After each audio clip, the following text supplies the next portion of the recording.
Welcome to Visionaries Global Media, your number one source for podcasting entertainment.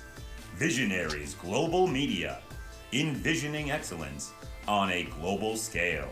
Band from Ringside. Tonight on the Band from Ringside podcast, we have your Royal Rumble recap, your NXT Vengeance Day predictions. We're going to have Hangman Adam Page versus Swerve Strickland for the number one contendership against Samoa Joe, and some absolutely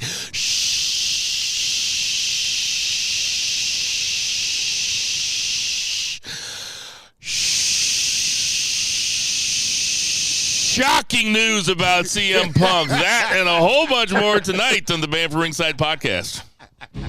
That motherfucker took his second breath.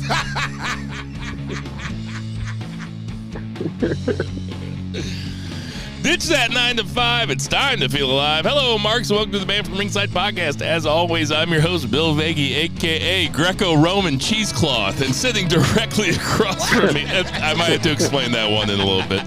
Sitting directly across from me, we have Jason Cornelius Bell. What's going on, JCB? I'm every beefer. It's all in me. And on that lovely note, I ask the congregation to bow their heads as I read from the latest edition of the Band from Ringside podcast, volume 345, chapter 3, verse 14. And the good smart saith, hashtag boo the heels. It's all good, baby. Listen, share, subscribe, repeat. The Holy Trinity of BFR. Got a little nap in. Got a little Red Bull in. I'm ready to do the damn thing. And out there in Portland, Oregon, we have Two Beers Zach Bowman. What's going on, Two Beers Zach? You're from West in the house.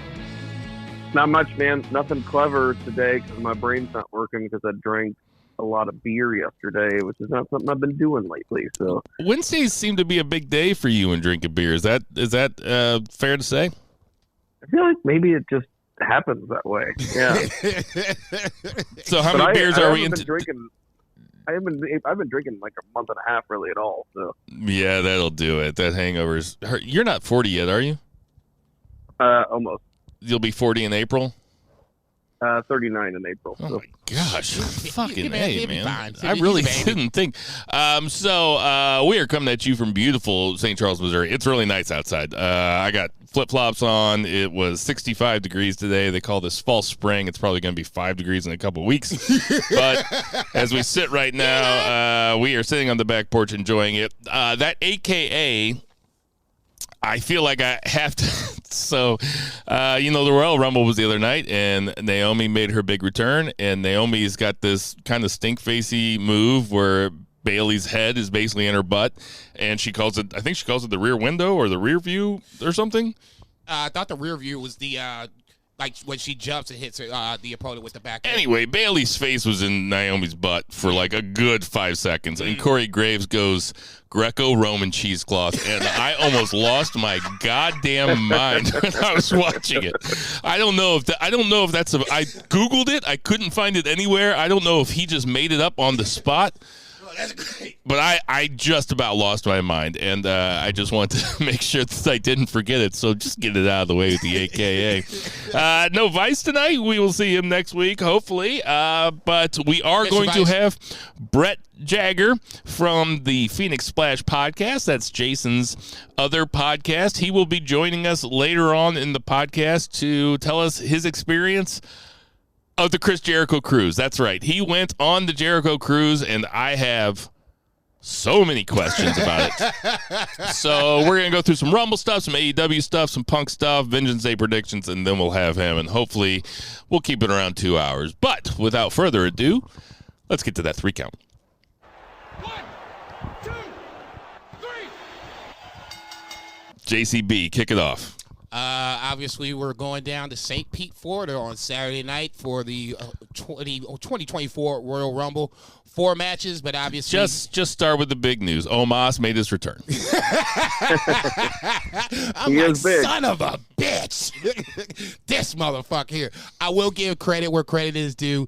It looks like some of that baby fat that he has taken off. He's leaned up a little bit more. He looks more muscular, a little more intimidating. Nonetheless, not necessarily Omos's best night on the WWE screen.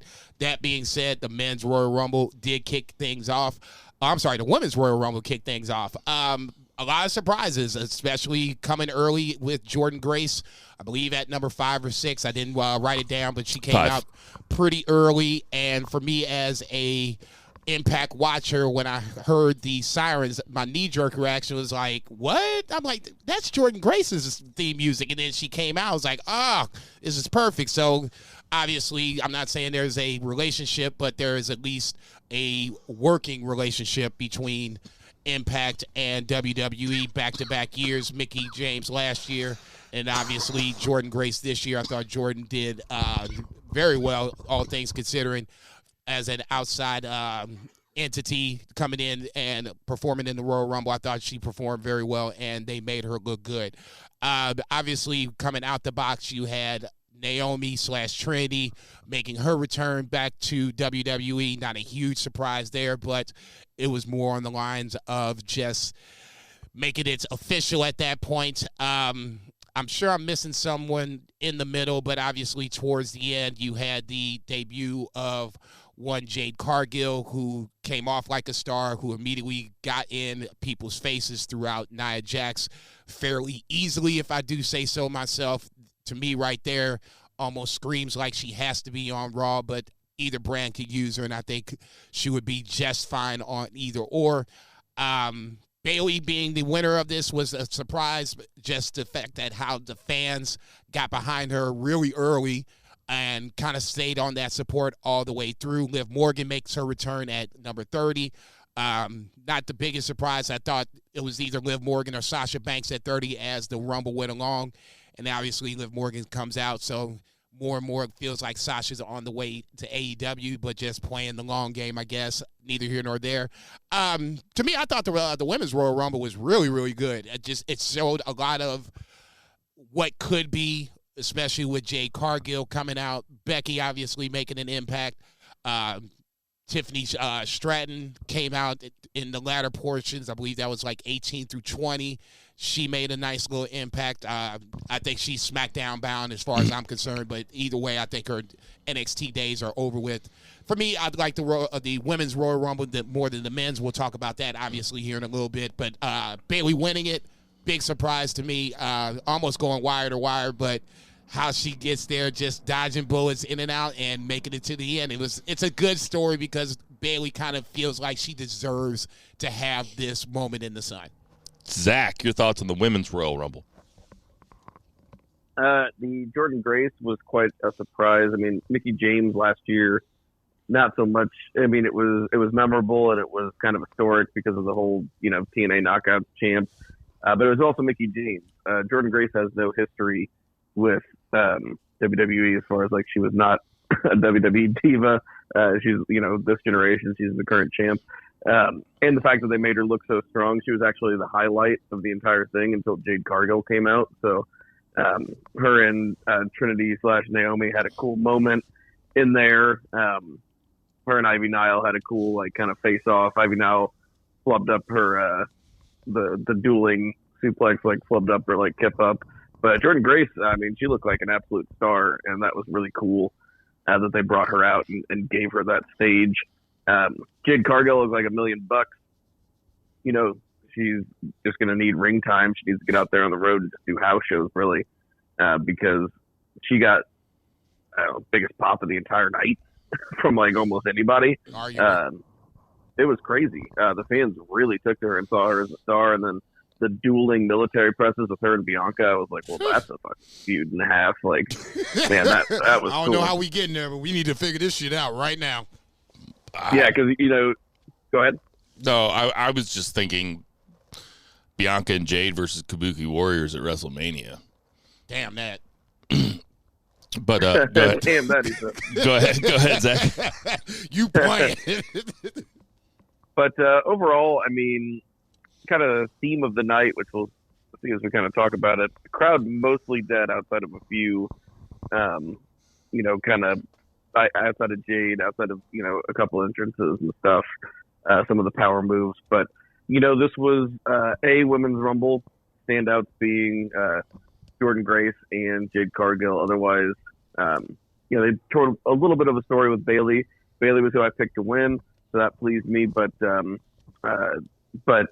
they told a little bit of a story where Damage Control got out early, and then Bayley was going to have to win it, and like kind of on her own. But otherwise, it was just kind of a rumble. There wasn't anything particularly, outstanding about it, and it was mostly dead through most of it. Two big points about this women's Royal Rumble, and I'll echo Zach and what everybody. I read the thread. I had to watch it later, but I read the Rumble thread while I was watching, right after I watched it. And I know Dave Patterson, friend of the show, was on there talking about how shitty the crowd was. The crowd was really shitty. But I did, while I was cooking tonight, I kind of rewatched the women's, beginning of the women's, because that was like right when I got home, and I just turned it on, but I was still like settling in and shit. They were hot at the beginning. The first big point of this is it was an incredible debut for Jade Cargill. Just, it could not have gone better. It makes me think that maybe she should just be in Rumbles. Like, she was so fucking good at it that it hit all of her weaknesses and highlighted all of her strengths. Great. And like Zach said, I mean, it was the biggest pop of the night. It was when the crowd was at their hottest, was during that women's Rumble. It seemed like. Second thing is, I think the right person went over. I think it's cool. They actually have a story with Bayley. They started to tease the break with Damage Control. It looks like they kind of pumped the brakes on that to kind of save it for WrestleMania season. And to me, that's the right call. I did not pick Bayley. I had Bayley as third most likely to win. But I was happy to see her win. Happy for her. She's been doing really great work. And I think that a face turn is in the works, and I think that she's going to be mega over as a face because people still want to like her, and even though she does get real heat. Jordan Grace was cool as fuck, not very familiar with her work. I've seen a few matches with her. I was, like Zach said, I mean, it just hits a little bit harder than Mickie James because it makes sense because Mickie James is known for WWE, basically. Jordan Grace coming out there was a big surprise. Very good Rumble. I had a really great time with it. Maybe it's because I just couldn't wait to get home and watch the Rumble, and I was fucking psyched for it. But the story of the night for me in the Women's Rumble is Jade Cargill. Just could not have gone better. No, I agree totally. Do you think the right person went over, Jason?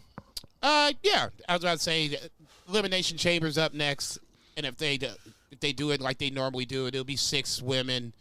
And, you could go Nia, Becky, Bianca. Becky. Or you said Jade? Jade, if you wanted to. Asuka? No, I was going to say. No, because she's in the tag. Yeah, I was going to say. Then you got 2 spots open. You can do like qualifying matches or whatever the case may be. You could have some fun and put Tiffany Stratton in there. I was going to say that would be a 5th spot, and then she could win a qualifying match to get her used to people seeing her on TV. I guess Liv Morgan could slip in there. There you go. There's a nice 6 right there. That's your Elimination Chamber match. You can figure it out from that point on. But for this moment, for this time, yeah, I have no problem with Bayley winning. I actually, kind of was like, oh yeah, I was happy that she won.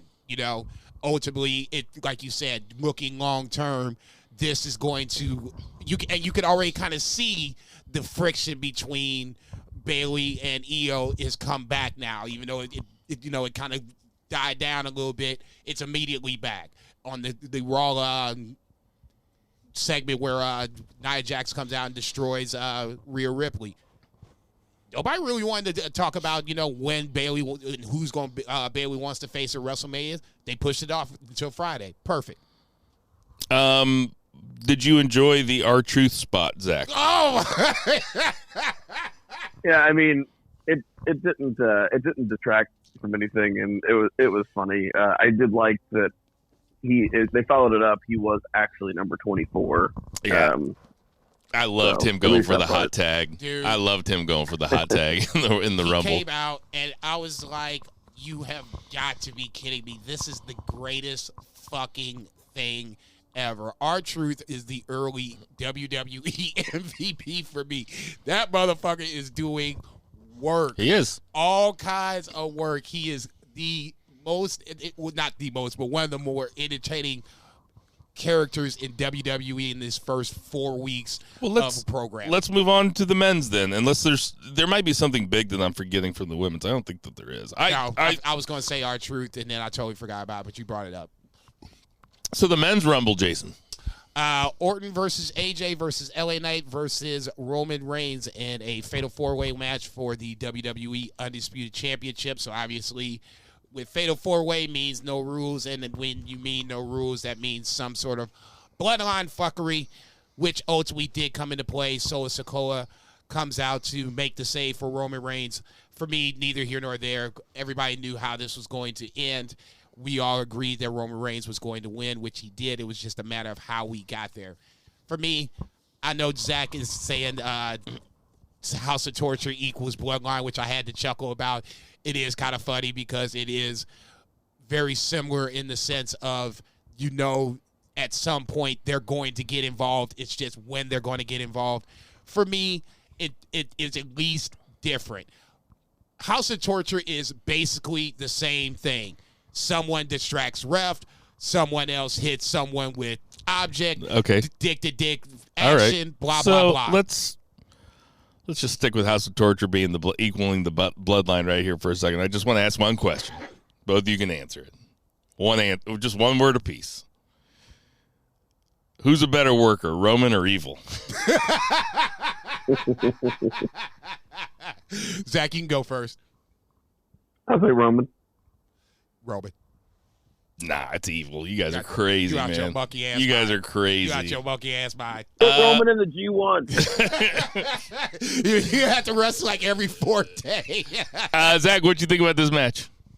He can wrestle one match in the G1 for the next 10 years.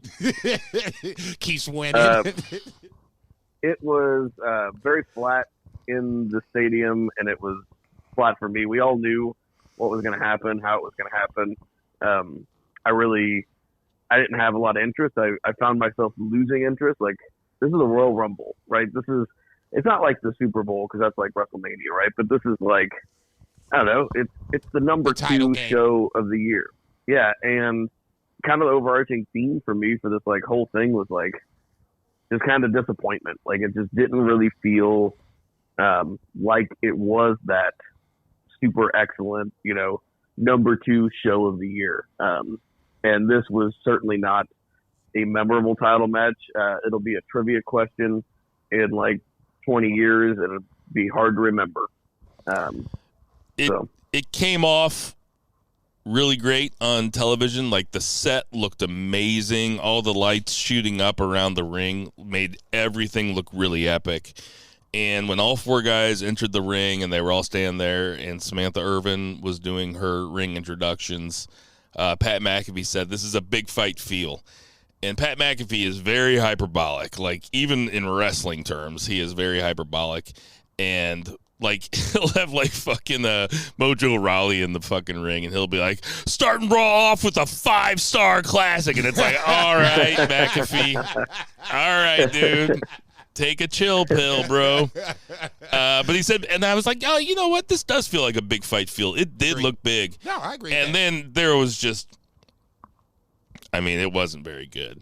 Like, dude, when Roman speared AJ and then pinned him, like, there was no reaction from anybody in the entire stadium. A real paint by numbers bloodline type match, especially in the post SummerSlam era, which is to say, well, even fucking last WrestleMania. It's just Solo. Solo wins everything for Roman Reigns. And it's getting really boring. I didn't think that it was a very creative match, to be honest, which is strange because you got some fucking pros in there, man. But, as much as we like to give praise to Randy Orton these days, Randy Orton's never really set the world on fire in his matches. There's not, what's the greatest Randy Orton match? It's probably against Christian on SmackDown at some time. I don't know. I'm being serious.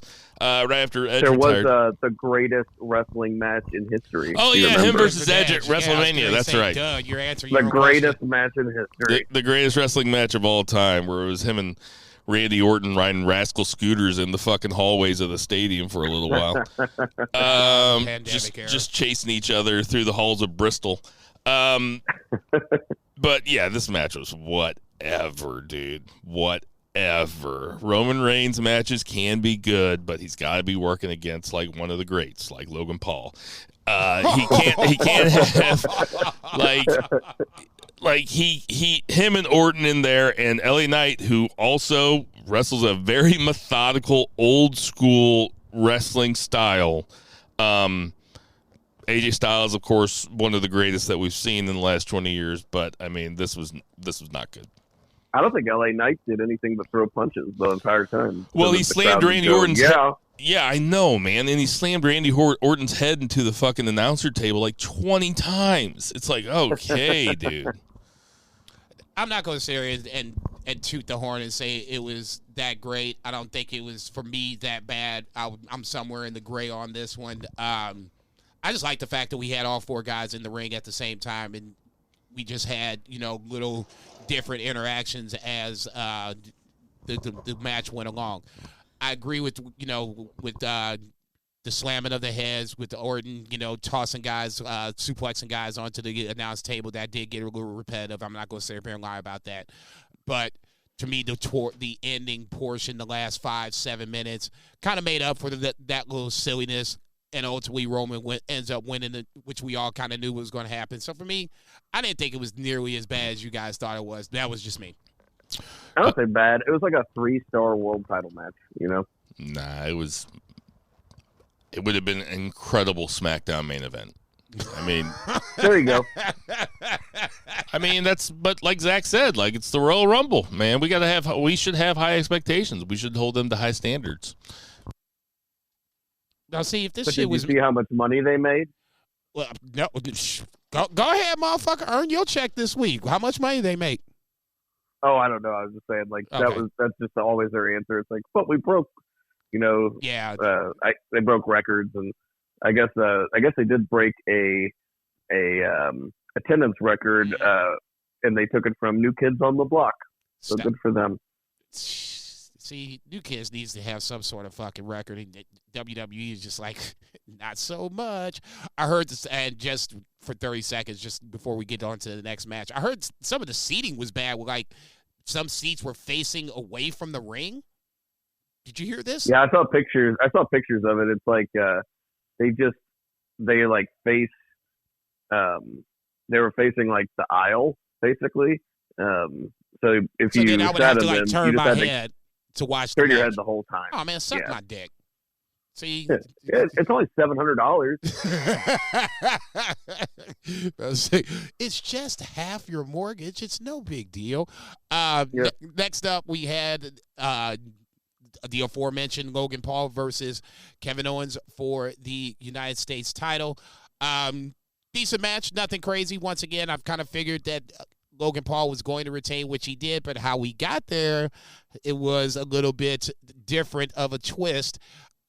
We get to the brass knuckles segment, but instead, Kevin Owens uses said brass knuckles, drills Logan Paul with them, but then forgets to throw said brass knuckles away. I've always said that baby faces do silly stuff, and Kevin Owens heel would have thrown that Joker into like the 5th row and it got the pin and have been the U.S. champion. Babyface Kevin Owens forgets the heelish side of Kevin Owens for whatever reason and keeps the brass knuckles on. I thought this was a nice little swerve because I was thinking, no way this is getting ready to happen, right? All of Logan Paul's cronies were basically taken care of at some point, including Grayson Waller and Austin Theory. So at that point, I'm like, this is getting ready to happen. Then the ref sees it and calls for the immediate disqualification. I thought this was a good match. I think it should be a repeat of this, a rematch of this somewhere down the line. I don't think it should go to WrestleMania. I still think that's going to be LA Knight. But at Elimination Chamber, maybe, I can see this being a rematch because there's enough out there to where Kevin Owens could say, yeah, I had you beat. If the ref didn't see me with the brass knuckles, I'd be U.S. champion right now, yada, yada, yada. Go ahead. Yeah, I thought this was the best match on the show. It's like Logan Paul's 8th singles match. Logan Paul might be on my Mount Rushmore. He's not really, but he's so good. He's batting 1,000. He's definitely one of my favorite wrestlers, which is just insane for me to say that, but he really is. I look forward to all of his matches. And I thought the finish was clever, not something you see every day. I thought the production of it was very well done, like with the camera zoom in and stuff. Like they made it very obvious, like they bonked you on the head with it. And WWE does a good job with that. So that was pretty cool. It was definitely the kind of ending that you're much cooler with on a Royal Rumble type event. Yeah. Like you don't really need that. You know, you always want to finish. You don't really need it on a Royal Rumble. Like they can have a finish like this. Yeah, because it happened, and then it's like you're going to the Royal Rumble, and you're getting to see like the big ticket item, and it does kind of it pushes it back. We're gonna get to see it again, like Jason said. I think we'll probably see it in person because Logan Paul should probably be on that show. I heard an interview with Chavo Guerrero where he was doing an interview for the Iron Claw, you know, because he did the. Did we ever talk about that movie on the podcast? We have not. Maybe we should sometime. Have you seen it, Jason? Yes, I have. But anyway, Chavo was doing an interview, and somebody asked him, you know, do you think Zac Efron or Jeremy Allen White, do you think after their training with you that they'd be able to like, you know, have a match someday, like an actual match? And Chavo was like, I think he kind of bristled at the suggestion. Like, I'm sure he'd been asked it before, but he was like, you know, Logan Paul, and he name-checked Logan Paul. He goes, Logan Paul's great. He's like, make no mistake. But Logan Paul doesn't do what we do. Like, what we do is we go around a couple nights a week, and they tell you who you're working in the morning, and they tell you you're working when you get to the show, and then you try to figure out how to have a match with that person. He's like, what I did with these wrestlers on the Iron Claw is I made them look good on camera. Like, they could do certain things, but they don't know how to call a match or to work a match, you know. I was just thinking that as you were talking about Logan Paul being one of your favorite wrestlers, because I thought that this match was fucking tits. I loved it. I thought that Logan Paul kind of had a different kind of match. And Kevin Owens is, you know, he's the perfect opponent for a lot of guys. Kevin Owens, I was watching, I was like, these guys, I could watch these guys wrestle forever. They're so good. I loved it when Logan Paul looked at Corey Graves and said, you said no one could superplex Kevin Owens, and Kevin Owens turned it around. Big fan of this match. Completely fine with the ending, and I hope they run this back at WrestleMania. I wouldn't necessarily be opposed to that. Kevin Owens is a big WrestleMania. Well, he's a big name, period, and he has to have a WrestleMania match. I mean, his last two WrestleManias, he wrestled Austin, and then him and Sami Zayn wrestled the Bloodline, or the Usos, in the hottest story of going, you know. No doubt. So that, you know, how he gets to WrestleMania is yet to be seen. It's either LA Knight or Kevin Owens versus Logan Paul. It's one or the other. Both guys probably feels like it should be Kevin Owens at this point, but can you extend it that far? Is it going to be a Bill Veggie special? That makes some sense too.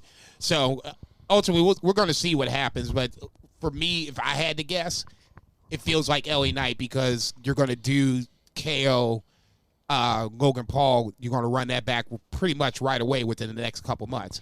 I agree with Matt. I agree with Zach saying this was probably my match of the night too. It's just, man, that's a weird thing to say because Rumbles are so much fun. But I definitely enjoyed the fuck out of this match. I did too.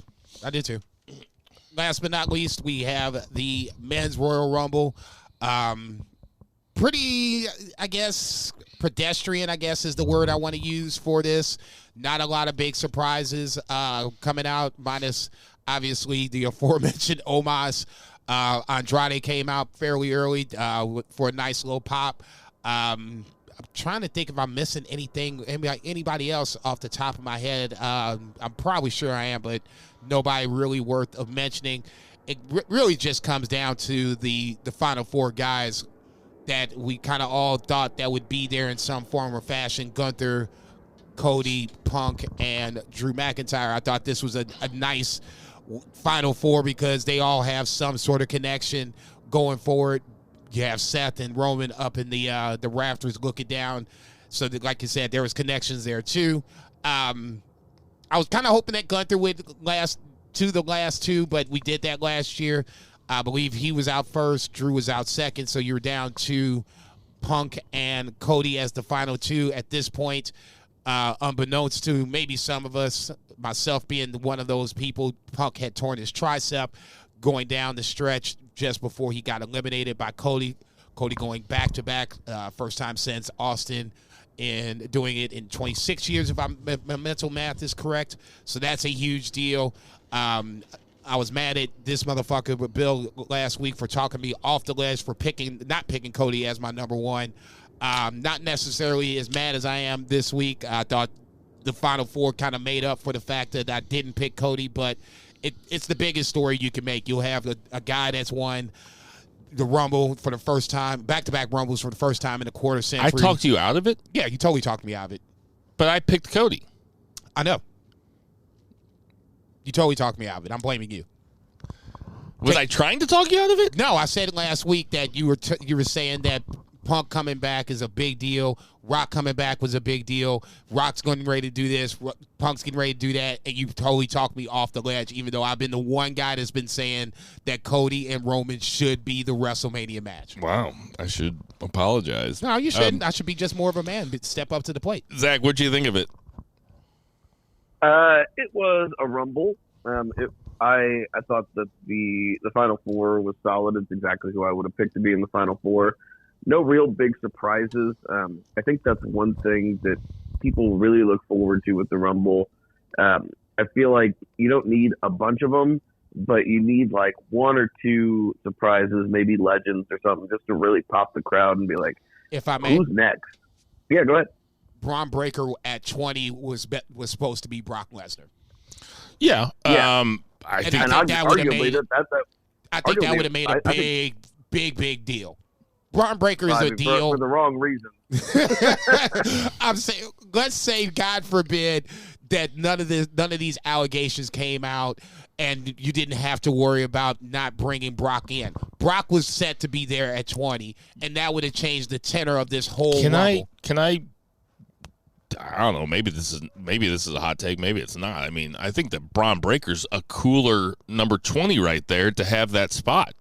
Like, that's more. Actually, I was going to say the exact same thing. I think it worked out for the better because he got to do all the spots that Brock was going to do. Yeah. And he took that and ran with it, man. Do you see how explosive that motherfucker was? Yeah, I know. Jesus. I'm not saying you guys haven't been saying this either, but back when I was the only guy that watched NXT, I was like, this Braun Breaker dude is for real. And he looked like somebody had just injected him with human growth hormone, like right before he walked in. Like he was awesome. My big takeaway from this Men's Royal Rumble, and it's the same thing that we were saying after Survivor Series, this roster is stacked with lots of dudes that are over. Let me read the 30 guys, okay? And we'll name the ones that just don't really have anything going right now, okay? Jey Uso, Jimmy Uso, Grayson Waller. Real quick. That was very cool, and Yeah. I think that they didn't really get their due from that crowd because this is all leading to WrestleMania. They're going to have a singles match, I'm sure.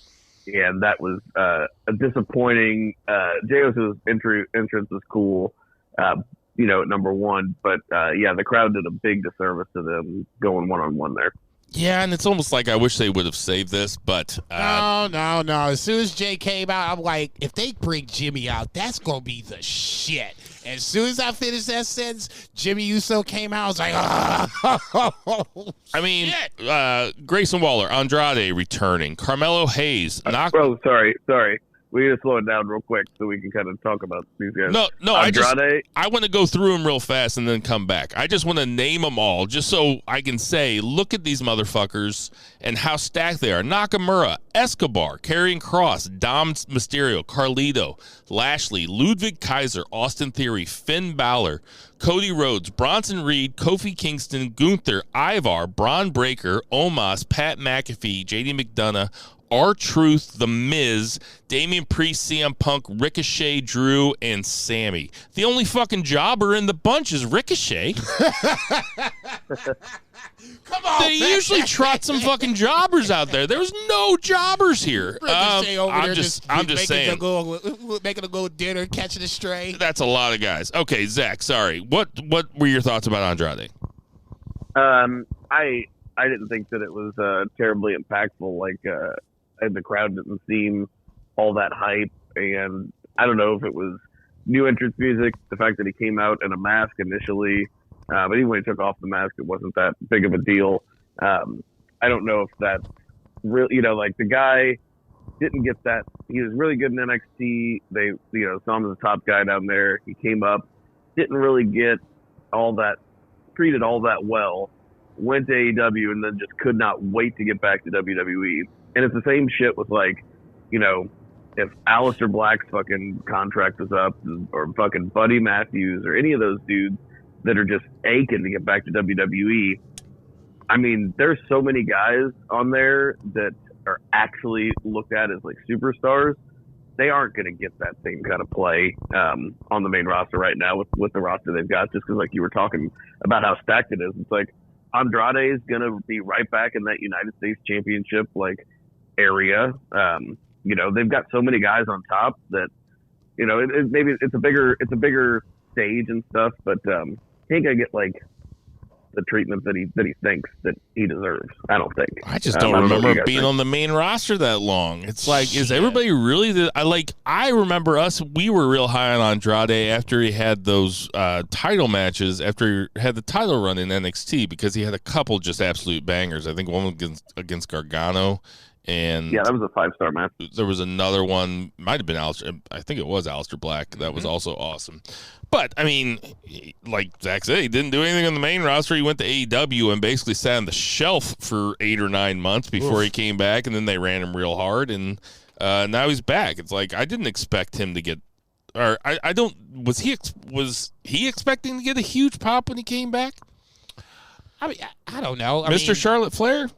Dude, Trick Williams got a bigger pop than he did. No doubt. Woo! Trick Williams. Did I skip past Trick Williams? No, that was on SmackDown when he came out and made the save. That's right. On Carmelo, and that place fucking erupted. I was like, oh, so Trick's over. Okay, good to know. Yeah. For me, both the men's Royal Rumble and the women's Royal Rumble, just on a subplot level, was what could be.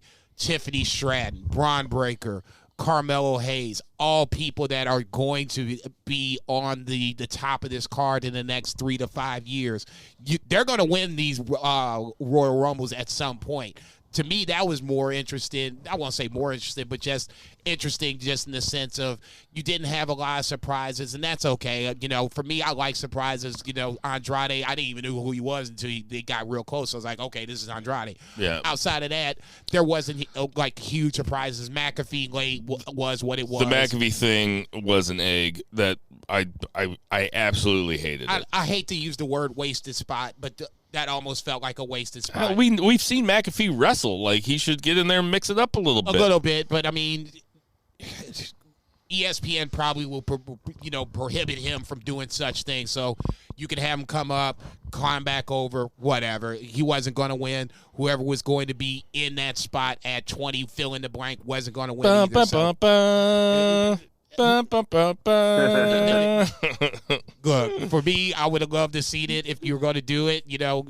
Drag him on out here too, and just go out with an embarrassment of riches. The Final Four came down to Duke, North Carolina, Kentucky, and UCLA, which I was pretty cool with. I thought, hey, chalk, and chalk. I thought, here are the 4 guys that have a chance to win it, though. So this is cool. What you think about the Final Four, Zach? Yeah, absolutely solid. It's exactly who I would have, if you would have, said pick the Final Four, that's who I would have picked. And it, the Cody and Punk coming down to the 2, I love that idea, because really that's who it was for the most part as far as like favorites. And then there was real drama in who's actually going to win, because they're the 2 fan favorites to win. I was like, Punk is just gassed, man. Like, he is just exhausted. I didn't realize that he was like legit hurt, but I just thought he was super tired. So I didn't notice that he was hurt. So, but anyway, yeah, overall, I think standout-wise, I mean, very cool for Cody. But standout-wise, I think the best part of the entire thing was Braun Breaker, even though Pat McAfee was in that mix, whatever, he came in. I thought that was a total waste of space, like you said. But, man, I think they should put Braun with Gunther at WrestleMania and have him go over and win the Intercontinental title. Ooh, that would be what I would do. That's really good. That's really good. Give him the pencil. Damn. I like it. Whoa. I like it. Oof. Man, That could actually work. Totally forgot what I was going to say. I think it would have been cool if it was Gunther and Cody as the last two, just like last year. Yeah. Yeah, I'm glad that Cody went over. I thought it was a nice little touch where Punk yelled, I didn't come this far to come all the way back to lose to Dusty's kid, and then he lost. I thought the ending was kind of anticlimactic. Like, he just took him and threw him. I don't know. But can you imagine if Punk would have won and then they would have been like, yeah, he's out for 9 months? Oh. Like, that would have been so bad. Dude, horrible. he sits next to Triple H just chowing down a muffin, talking about how he's old, he's tired, and he works with sex traffickers. You ain't shit. You telling the truth, but you ain't shit. Yeah, man. Yeah, Tony Khan was a child, but, overall grade for the pay-per-view. C. That's pretty low. Ugh. I don't know. I said B+ to Brett when I talked to him last night. I'll go B+? I'll go B now. Yeah, I'm thinking B. Yeah. All right. So cool. Let's get to that 2 count. 1, 2, 3. 2 beer. What's the 2 count? 2 count. We had some AEW. John Moxley making Rampage worth watching. I watched this Rampage live from a hotel room in Seattle, Washington. I went up to Seattle, went to the Kraken game versus the Blues. The Blues won in overtime. Yeah. It was awesome. Oh, yeah. I ate a big greasy bag of Dick's. To those of you guys who don't know, Dick's is like the Seattle In-N-Out. Oh, I know. I'm real jealous good like a burgers. motherfucker. One of the few things I liked about Seattle. Yeah, it was legit. But no, it was my first time spending much time in Seattle, but I had a good time.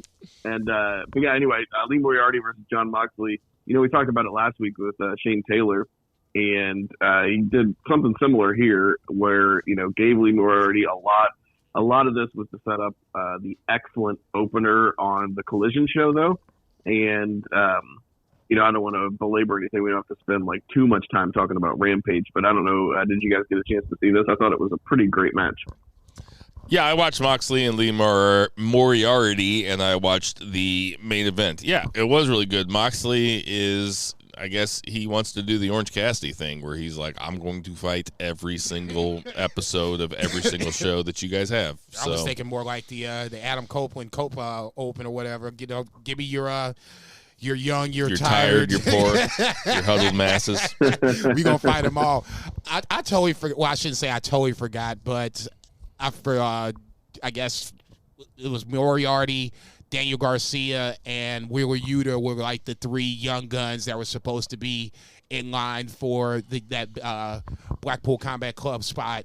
Obviously, it went to Wheeler Yuta, little brother in masses, but I can't remember who brought it up on commentary. He is the worst choice out of those two. I know, out of those guys, he really is. Now you look back on retrospect, like, God damn, they fucked that up. I don't know if it was retrospect. But no, I forgot who said it on commentary. I was like, oh, okay, yeah, I forgot about that. So that was a nice little tie-in into the match itself. Moriarty, looking good, out wrestling Mox in a couple of spots, but obviously Mox was going over.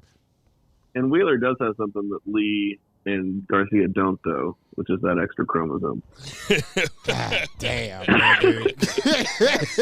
Fucking bullshit. Get him. Anyway, messed up. The main event though, I was looking forward to it, but it was sloppy.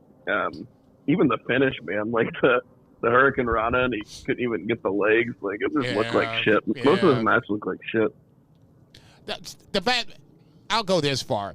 The 4 guys that were in this match, I'm like, okay, well, 2 of these guys are basically eliminated right now, and that's the Butcher and Kip Sabian. These jokers ain't going to win. So you're basically down to Komander versus Vikingo. You can't have Vikingo lose in a title match because he's a champion. So basically you're down to 1 person. Who was it a couple weeks ago that said that Kip Sabian, the most he was ever over was when he had a bag on his head? Probably that motherfucker over there.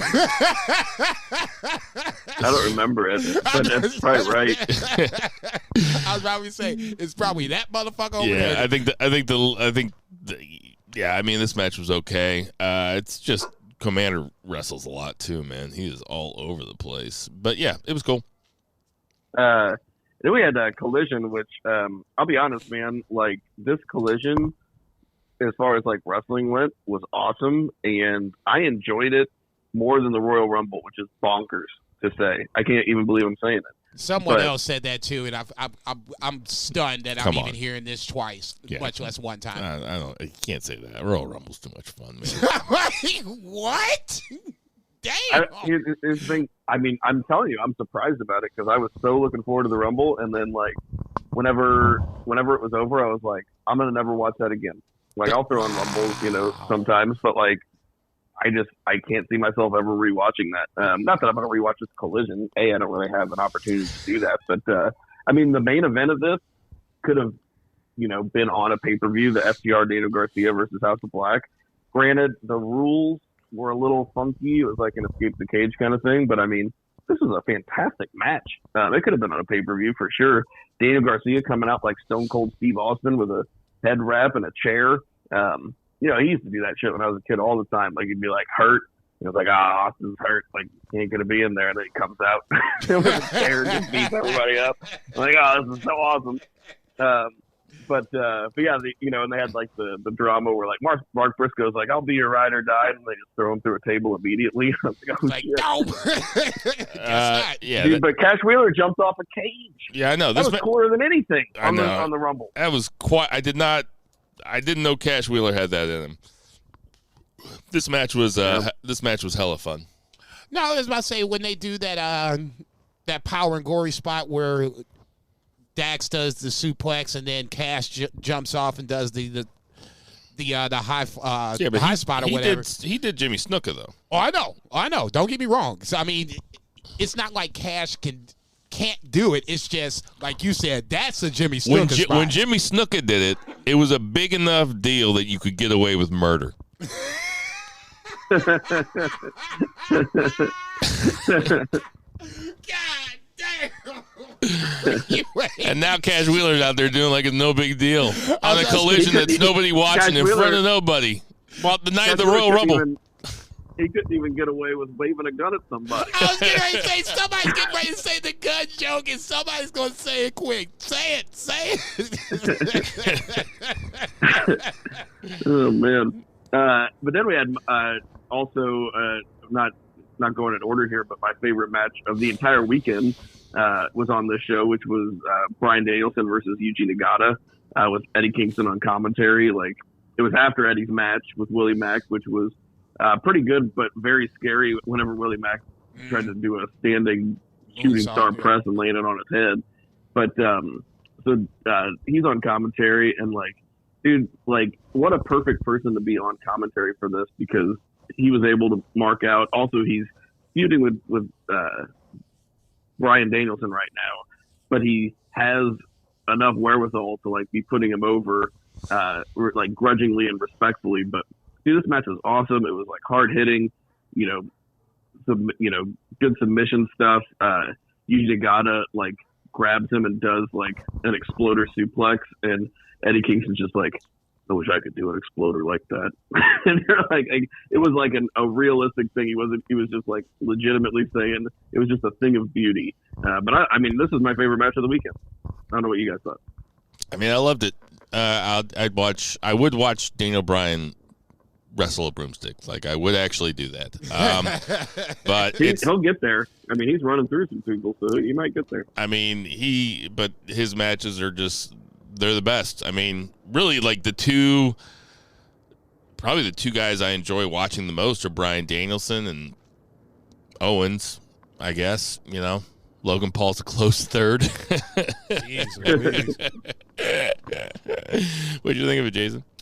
I want to take a step back to the main event, the House of Black FTR Garcia match. Two things. Just one, the escape the cage clause, they have it. It's just, it's rarely used, but, it's one of those things, pinfall, submission, escape the cage, whatever. They just use that one clause as the only way you can win it. So that's a little different. Neither here nor there. Wrestling matches should not have too many rules. I'm not disagreeing with you, brother. I'm just saying that this is just what it is. Number two, FTR and Daniel Garcia, they're going to be that next trios champion. I can't decide which trios champion they're going to beat, but it just, having this match, having them together is getting Daniel Garcia over more as a babyface, because now they're positioning him as such, but then now it's going to give FTR and Daniel Garcia something to do going forward. They should join the Bang Bang Scissor Gang, and they can be God, Jesus. The Bang Bang Top Scissor Guys Gang. That was pretty good for impromptu. That was really fucking good. That was really good. You taking Zach's spot, man. That's like two of this motherfucker, man. Come on, Two Beer. Wake up, motherfucker. Earn your paycheck. Just a big old super group. And then Max Caster's new outline is going to be bottom guys out. Man, how has that joke not been told yet? Right?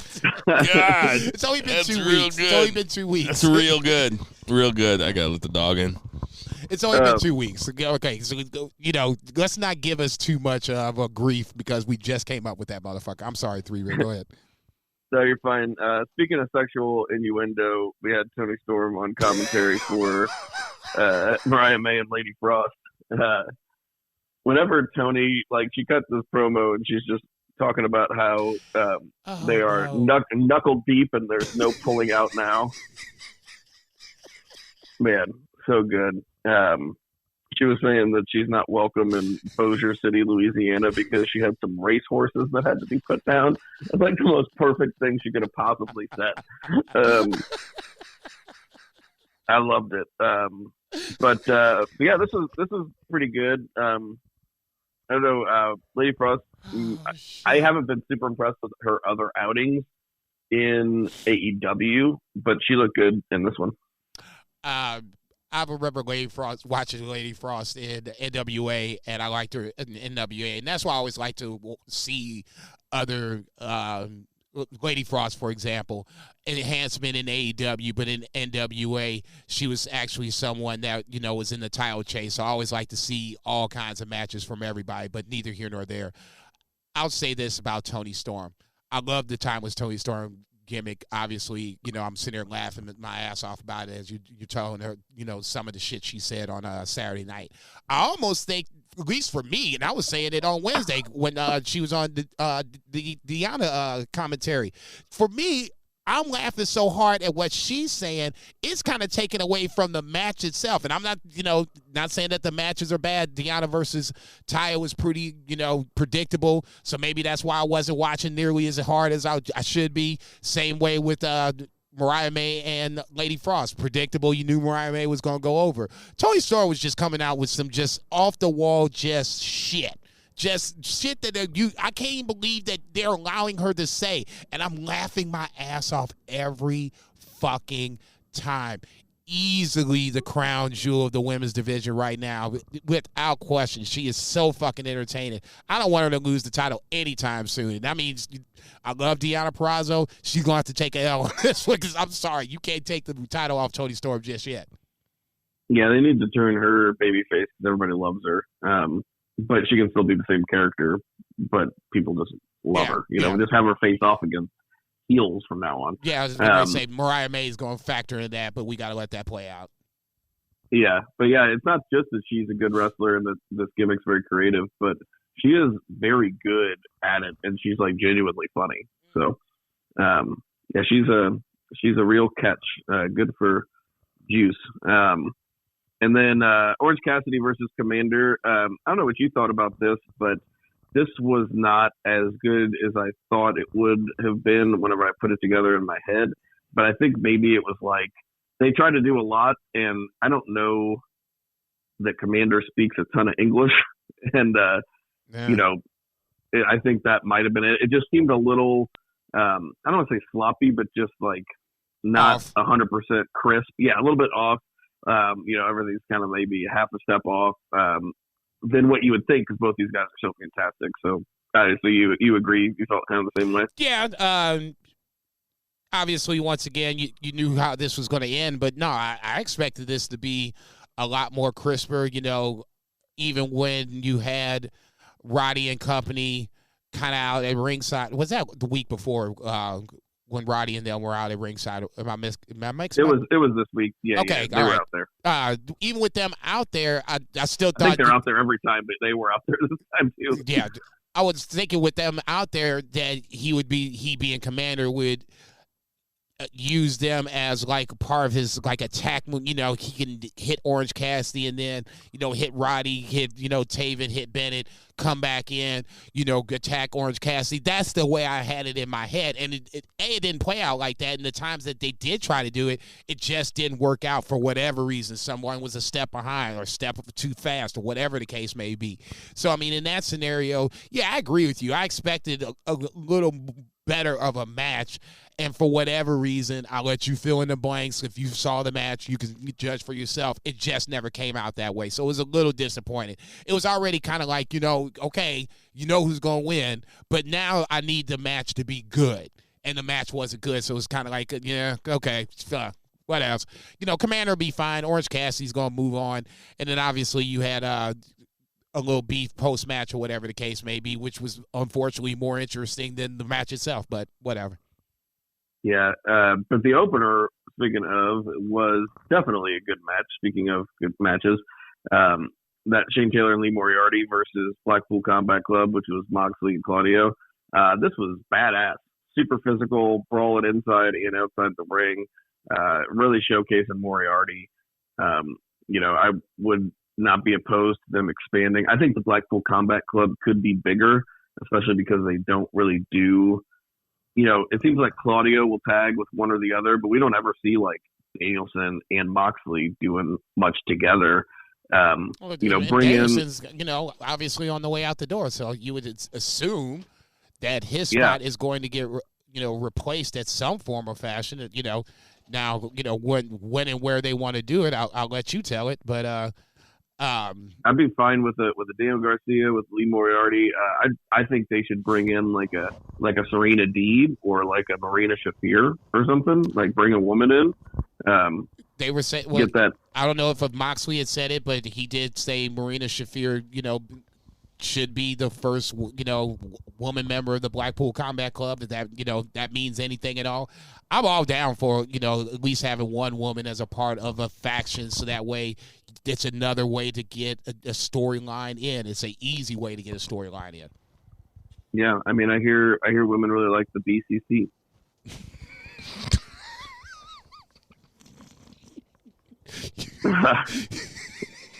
Thank God. Okay, now that door is closed. So Aaron was like literally standing right here when you said that. She couldn't hear it. I know, that's what the great part about it. You just said it. I'm just like, this is an amazing line. The BCC. That's good.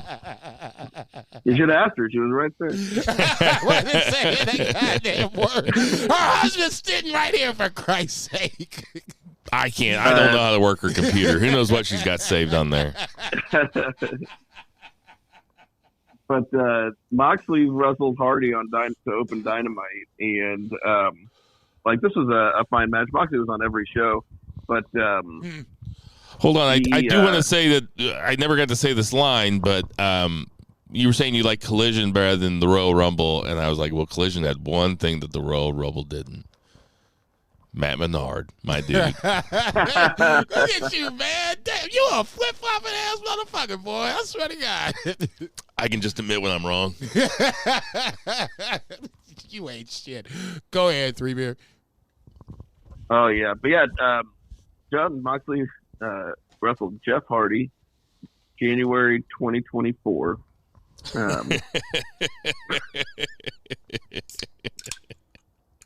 So overall, this match was just okay. This show overall was just kind of okay. Next week, though, as we talk about things like angles, next week is looking so good. But yeah, I mean, what you guys think of this match? It was fine. Go ahead. It was better than I thought it would be, but I had pretty low expectations. So No, I did too, and I'd be lying if I said otherwise. I guess the relaxed rules or whatever they're calling it, where you could basically just, do anything without killing each other, it helps Jeff Hardy in Jeff Hardy's style and ultimately getting the match over. Swerve was last week, same thing. Now this week with Moxley. So you got guys that can, basically keep up with this hardcore, or for a lack of a better term, match that you have going on. I guess at least they're telling a story with them. Yeah, Moxley getting the old fuck you at the end. His face somewhere, that's got to be some sort of meme or something. I mean, that was the best part of the whole thing. He looked at Jeff Hardy, was like, dude, what the fuck is wrong with you? He did have a really funny look on his face. Yeah, I was like, I will kill you. Yeah. You do that shit again. So, I mean, that part was the interesting post-match part. And then, one of the interesting post-match parts. I'll let you talk about the other part, 3-Beer. Yeah, it was a perfect example of Moxley and his, great, comedic timing that he never should have let Vince McMahon see. Because I mean, that's about right. That's about right. That gas mask. The gas mask. Yeah. God damn. So, he really is funny, though. I don't know if I showed you guys. I found, some, it was a Dean Ambrose, clip, and he was cutting a promo on EC3. This was, that's an insane thing to even say right now. Yeah, but that too. Yeah, it was whenever he was kind of feuding with Nia Jax. But man, talk about just making chicken salad out of chicken shit. He fucking just murdered EC3 harder than EC3 murders himself on Twitter. Anyway, sorry, I'll get back on track here. We had the singles debut of Toa Leona, who was a very impressive Samoan wrestler, versus Hangman Adam Page, who was a very impressive Virginian wrestler. And I was wondering where you was going to go with that one. This was not necessarily just your typical Page match. He gave Toa Leona a lot. I think he made him look really good, and I don't think Toa Leona needs a ton of help in that. But as far as singles matches, not something we've seen. I don't think Hangman gets enough credit. He is an absolute fantastic wrestler, and I think he does do a lot, especially with the Swerve feud. He's doing a lot to help still carry the promotion, even though he's not the champion. Yeah, he carries himself like a main eventer, and he wrestles like one. So I'm always happy to watch a Hangman Page match. Really looking forward to the match next week. That's going to fucking rule. Wasn't Taya Leona in Bad Boys? Wasn't she married to David Duchovny for a while? Wasn't that her name? It was Taya Leone? Yeah. Hey, man. Tia Leone? Taya Leone. He's Toa Leona. She's Taya Leone. Come on, man. I'm never going to get that right. That's so funny. Hey, man. I'm never going to get that right. Hey, man. I'm going to need you to act right. Say him right now. Say the wrestler and then say the girl. The girl is Tia Leone. No, just say him kind of fast. No, which one's which? I mean, of course Go you're ahead, gonna Zach. fuck that up. Taya Leone and Toa Leona.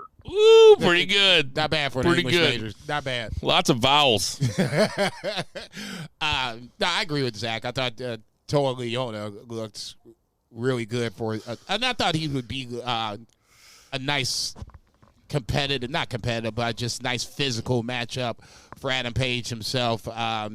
They just rang the bell and just let him come out and swing. And I think that was the best way to make Toa Leona look good. Those Gates of Agony dudes, they rule. Yeah, and once again, I was watching the match. I'm just like, man, they're not tag team champions. I just don't get it. I mean, not even really feel like they're even in the mix for tag team titles, Now it feels like they're kind of going to break them up from Brian Cage a little bit, so maybe this will be the opportunity to do it. But the fact they're not even being mentioned as a tag team just blows my mind. We had Wardlow versus Komander. It went exactly how you would think. Although Wardlow looks like he got hurt in this match, so he was looking pretty angry at the end. Saw on Twitter that he got checked out from the doctors post match and everything's okay. So whatever it was, he walked it off. We had kind of a continuation of the Chris Jericho Don Callis situation with Chris Jericho versus Kyle Fletcher. Good for Kyle Fletcher. He's like the ROH TV champion, which I did not realize at all. But I just don't have time for that shit, man. Dude, I'm not mad at you per se. I'm more mad at how ROH has failed in my expectations coming in. I don't watch it anymore, so I can't be mad at you for watching it. He won it on the pay-per-view that we watched, though. Yeah, but even still, right on. I forgot. Yeah, and even still, I'm not even laughing. That's still what I'm not laughing about. I'm laughing at the fact that I had expectations for ROH here, and then they're down here for my expectations. So that's why I'm laughing. Yeah. I get you. But I mean, Fletcher's a dope wrestler, and this is, they had a good match, good TV match. And of course, Jericho pins, the TV champion, but it's not a title match, but I mean, he is Chris Jericho. He is. Hey, so is it me? Is it me, or does Jericho look shook? Define shook. Like since the whole allegation thing, and like since the crowd turned on him, you mean? Yeah, since the crowd turned on him. Like he's shell shocked, but maybe that's what I'm bringing into it. He's just got a weird energy. I think. I think you're right. It'd be interested to see what Brett has to say about the cruise, and how people, treated him, because it's his cruise. Yeah, lots of Busch Light on that cruise, I bet. I don't think anybody gave a fuck. Nigga, you ain't shit. Young Bucks had some really, really, really good segments on here. Backstage with Renee, outside with a production assistant that they fined $500. For calling him Matt and Nick. Yeah, for calling him Matt and Nick. Instead of instead of Matthew John, or no, he says our person could say like Nicholas John, or it was like Nicholas Gene. Something, and then he said Nicholas Gene, and he says Matthew Ron John. I was like, what? He acted like he just no-sold it too. He just immediately I think Jackson is fucking funny, dude. I had a roommate. I have a buddy that we call Ron John. Like his name is Ron John. We call him. I remember that. Yeah, I used to live with him in Columbia. So when he said Ron John, I popped hard.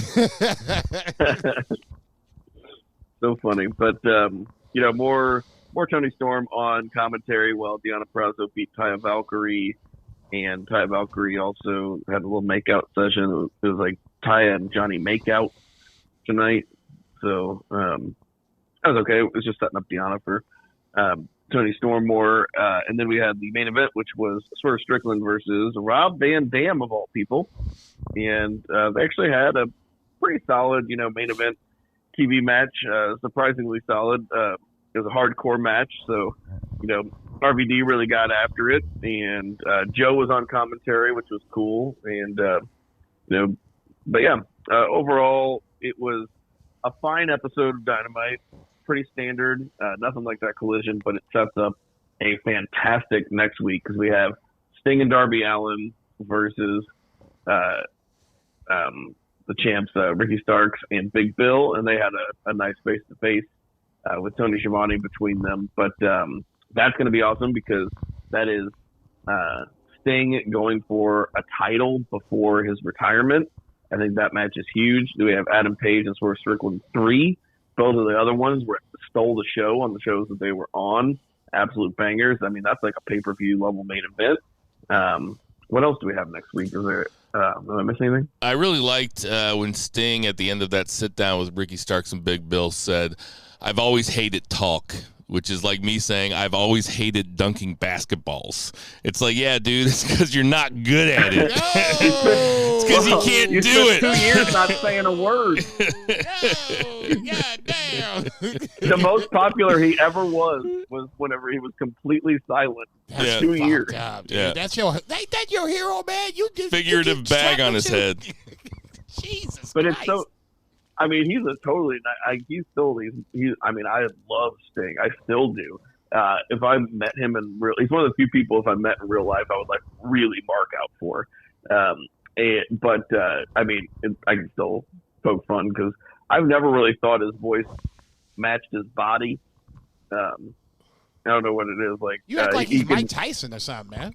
No, it's not like that. It's not like that. It's just the coolest he ever was. When he didn't say a word, and that was the coolest he ever was to me. When I was a kid, and then whenever like the first thing that he said, I remember the first thing that he said whenever J.J. Dillon took the title off of him after the terrible Starrcade '97. It was on an episode of WCW Thunder, and he just grabs the mic and he says to J.J. Dillon, he says, "You got no guts." And that's all he said, and I was like, 2 years. And that's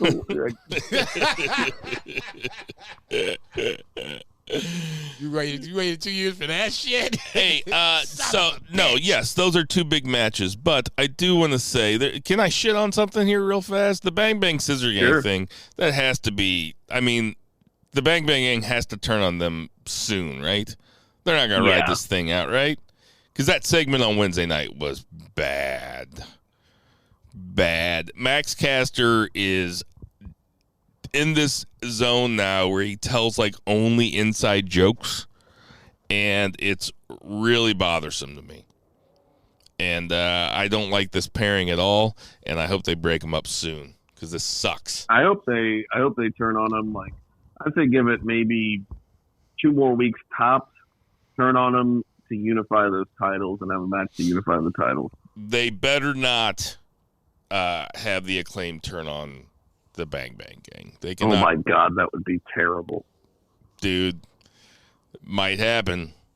They might overthink it. I hope I'm wrong.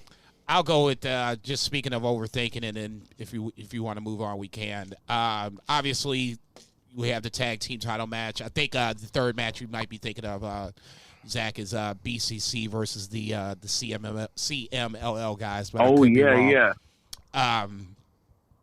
We got Bryan Danielson versus I forget his name because it's CMLL guy. Hichiro.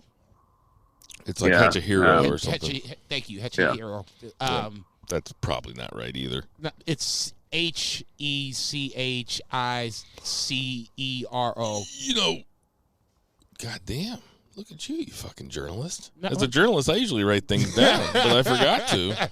And you just busting out the spelling. I had to put it on Twitter, so that's the reason I remember it. Those 3 matches are going to be the big matches on next week's SmackDown, but just Sting and Darby versus Big Bill and Ricky Starks. There was that last segment just before the main event where the Bucks and Darby Allin crossed paths. They had a little beef, and then I think it was Nick that said, maybe we're going to have to get their attention. We're going to have to get their attention next week. I'm just throwing it out there. Sting and Darby's been undefeated all the way up to this point. The Bucks could get involved in this match. I'm not saying that they're going to cost them the titles, but I would be a little surprised if they weren't somewhere involved in next week's match. I'll go that far. What do you guys think? Early prediction. You think Sting and Darby win the titles or no? My hope is no. My gut is yes. I think they're going to. Yeah, I think they're going to too. I just can't see. I mean, I think we've said it for a while. I'm not going to pick against Sting until I got to see it. I mean, if I lose picking against Sting, I got to feel pretty good about that. The only reason I see them losing is the Bucks get involved. If it's straight up and no fuckery, I can't see Tony Khan not putting Sting and Darby over for the titles and then having them drop it at a later point, or just have Sting, retire with the titles and then you figure it out from that point on. I can see that happening too. I hate that. I'm not saying I like it. I'm just saying I can see it happen. But yeah, big show next week. Big show next week. All right, that's gonna do it. Is that it on AEW, Zach? That's all we got. Let's get that 3 count. That's all we need. 1, 2, 3. Greco-Roman cheesecloth. That is so gross. As somebody's ass is in your face. Sorry, millennials. So the 3 count is CM Punk tore his tricep and he's going to miss WrestleMania. Massive news. Massive news. People were penciling him in at WrestleMania for some big matches. Zach, what are your first thoughts when you heard the news? First thoughts were I prayed for this. No. Unprofessional bullshit. Man, what a great promo from Drew McIntyre. They need to have- I mean, that's a major league promo. He said that shit. I was like, what? That's a major league promo, dude. It's my promo of the year so far. But yeah, first thought, it's like that Patrick Stewart meme. I'm like, mild shock. And that's about it. It's like, oh, CM Punk's injured again, and I'm going to jerk off tomorrow. Like, these are all things that... Jason. These are all constants. Phil Brooks like will death not... and taxes, and CM Punk getting an injury. God, how bad would it have sucked if he would have won the Rumble and then not been able to make it to WrestleMania? That would have just been the absolute just smack in the fucking face. I love the fact that I think it was Zach brought it up on Friends of BFR on Facebook. If you're not joined Friends of BFR, shame on you. 1, then number 2, go out and do it. I did get mad when CM Punk jumped into the crowd, but that's different than what this happens here. This happens to anybody. The move didn't look like anything. Right. It's just now CM Punk has gotten to the point where we had said it beforehand when he came over, you could only use him sparingly, 15, 20 minutes at a time, nothing more than that. Now it's getting to the point where I don't know if you can use him at this point. I mean, it literally feels like every time he goes out, he is getting hurt.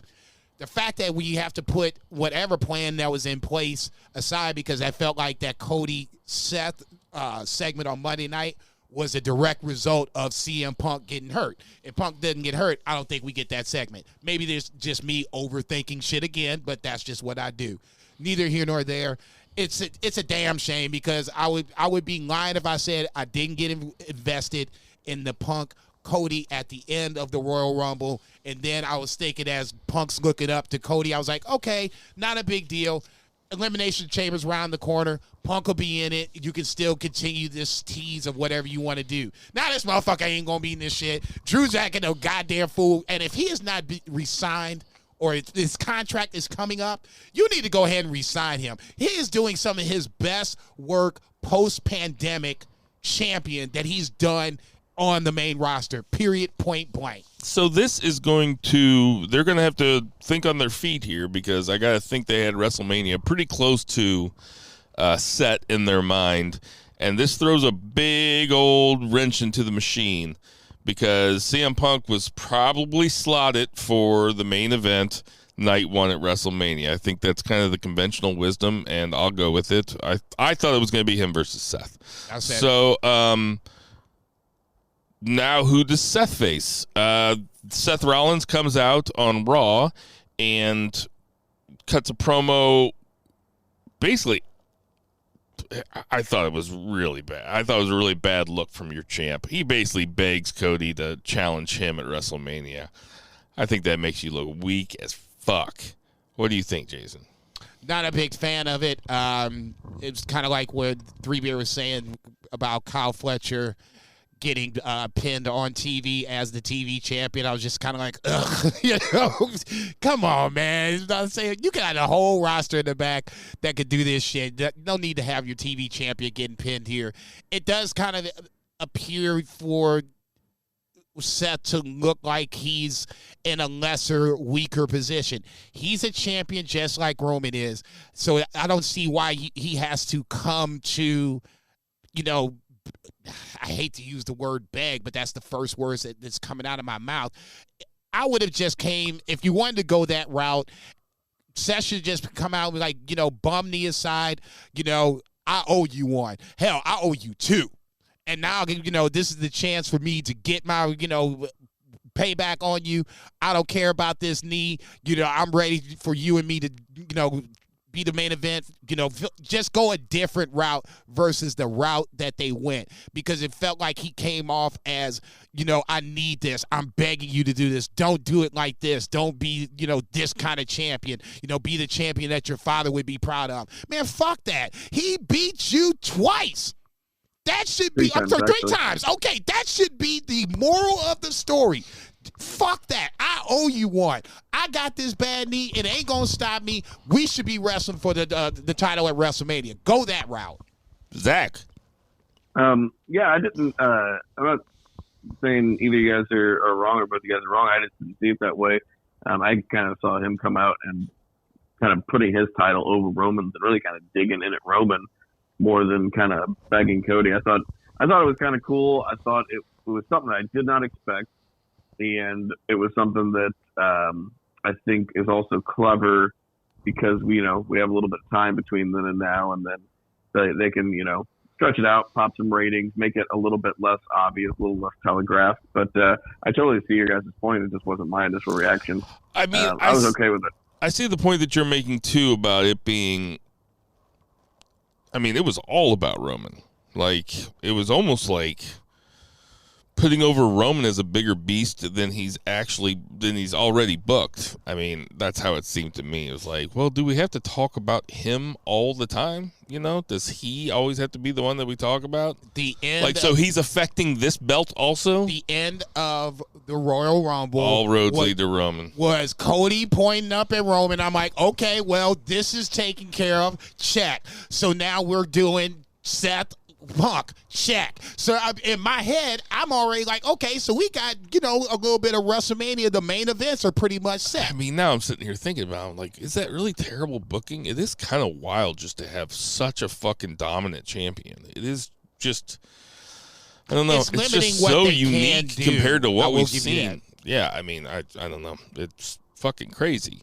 But this is why I'm glad they have a second title. Who is, of course, no doubt. Imagine the Hulk Hogan days. Who is Gunther going to face at WrestleMania, Zach? Gunther, I hope Braun. And then Braun beats him. I think Seth is going to wrestle Drew, and I hope Drew resigns and beats him.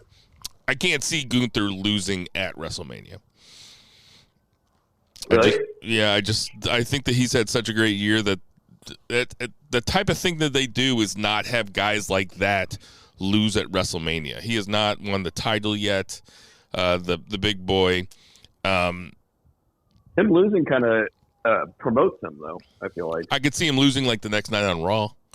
I just think at WrestleMania, he's the type of guy that they'll give a win to because it's WrestleMania, and they're weird about that.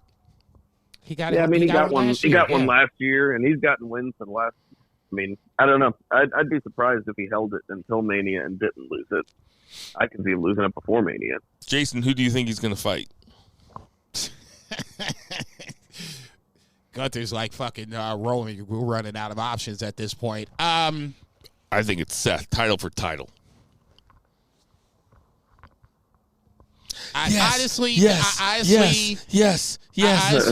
was going to shit on that, but then I was like, wait a minute. Ultimate Warrior and Hogan did it, and it was Intercontinental versus Hogan's tied heavyweight championship. I wouldn't be totally against it. You give both. If you wanted to go stick to Cody, Roman, this is an interesting option. They did have that little segment where they both have respect for each other. They both are title holders. It would be a nice way to close out night one. I mean, both guys would have a dance partner. So who else was I thinking of here? So is Jey Uso going to fight? Are we getting Sami Zayn, Drew McIntyre at WrestleMania? That was the other match that I was thinking if Drew's not going to be involved with Seth in a title match, I think Sami and Drew is a pretty much, not a slam dunk, but it's a layup at this point. Man, that's a really big WrestleMania match, Sami versus Drew. Don't you think, Zach? Yeah, I mean, they've done it a couple times on TV recently, and it's been awesome each time. If they, gave them time on a stage like that, it'd be even better. Could really be the type of match that steals the show, at least for one night or the other. Agreed. What else? Oh, so Jey Uso, I mean, thoughts? Seeing him coming out at 1 makes me think that this is going to be a big year for Jey Uso. I'm predicting a mid-card title at some point in 2024 for Jey, and that would springboard him to the next step, the top of the card. But right now, Jimmy feels like it's a layup for WrestleMania. It's just how we're getting there. I thought we would see more of that at the Rumble. We didn't. So at some point, their paths will cross again, and they'll make it happen. So I think Jimmy J is pretty much a made match, and just getting there is the issue. Damian Priest still has the Money in the Bank, the forgotten man here in the Rumble lead-up. I won't go that far. Does Damian Priest cash in before WrestleMania, Jason? I thought he should have did it last week when Seth came out with one leg. I'm like, oh, any place, anytime, feels about him right now. So, I mean, if you look at it like that, they kind of missed an opportunity or passed on an opportunity to at least have Damian Priest cash in. I'm going to say no. Yes or no? No. Zach, yes or no? No. I heard a rumor that it was supposed to be Brock Lesnar working a Dom.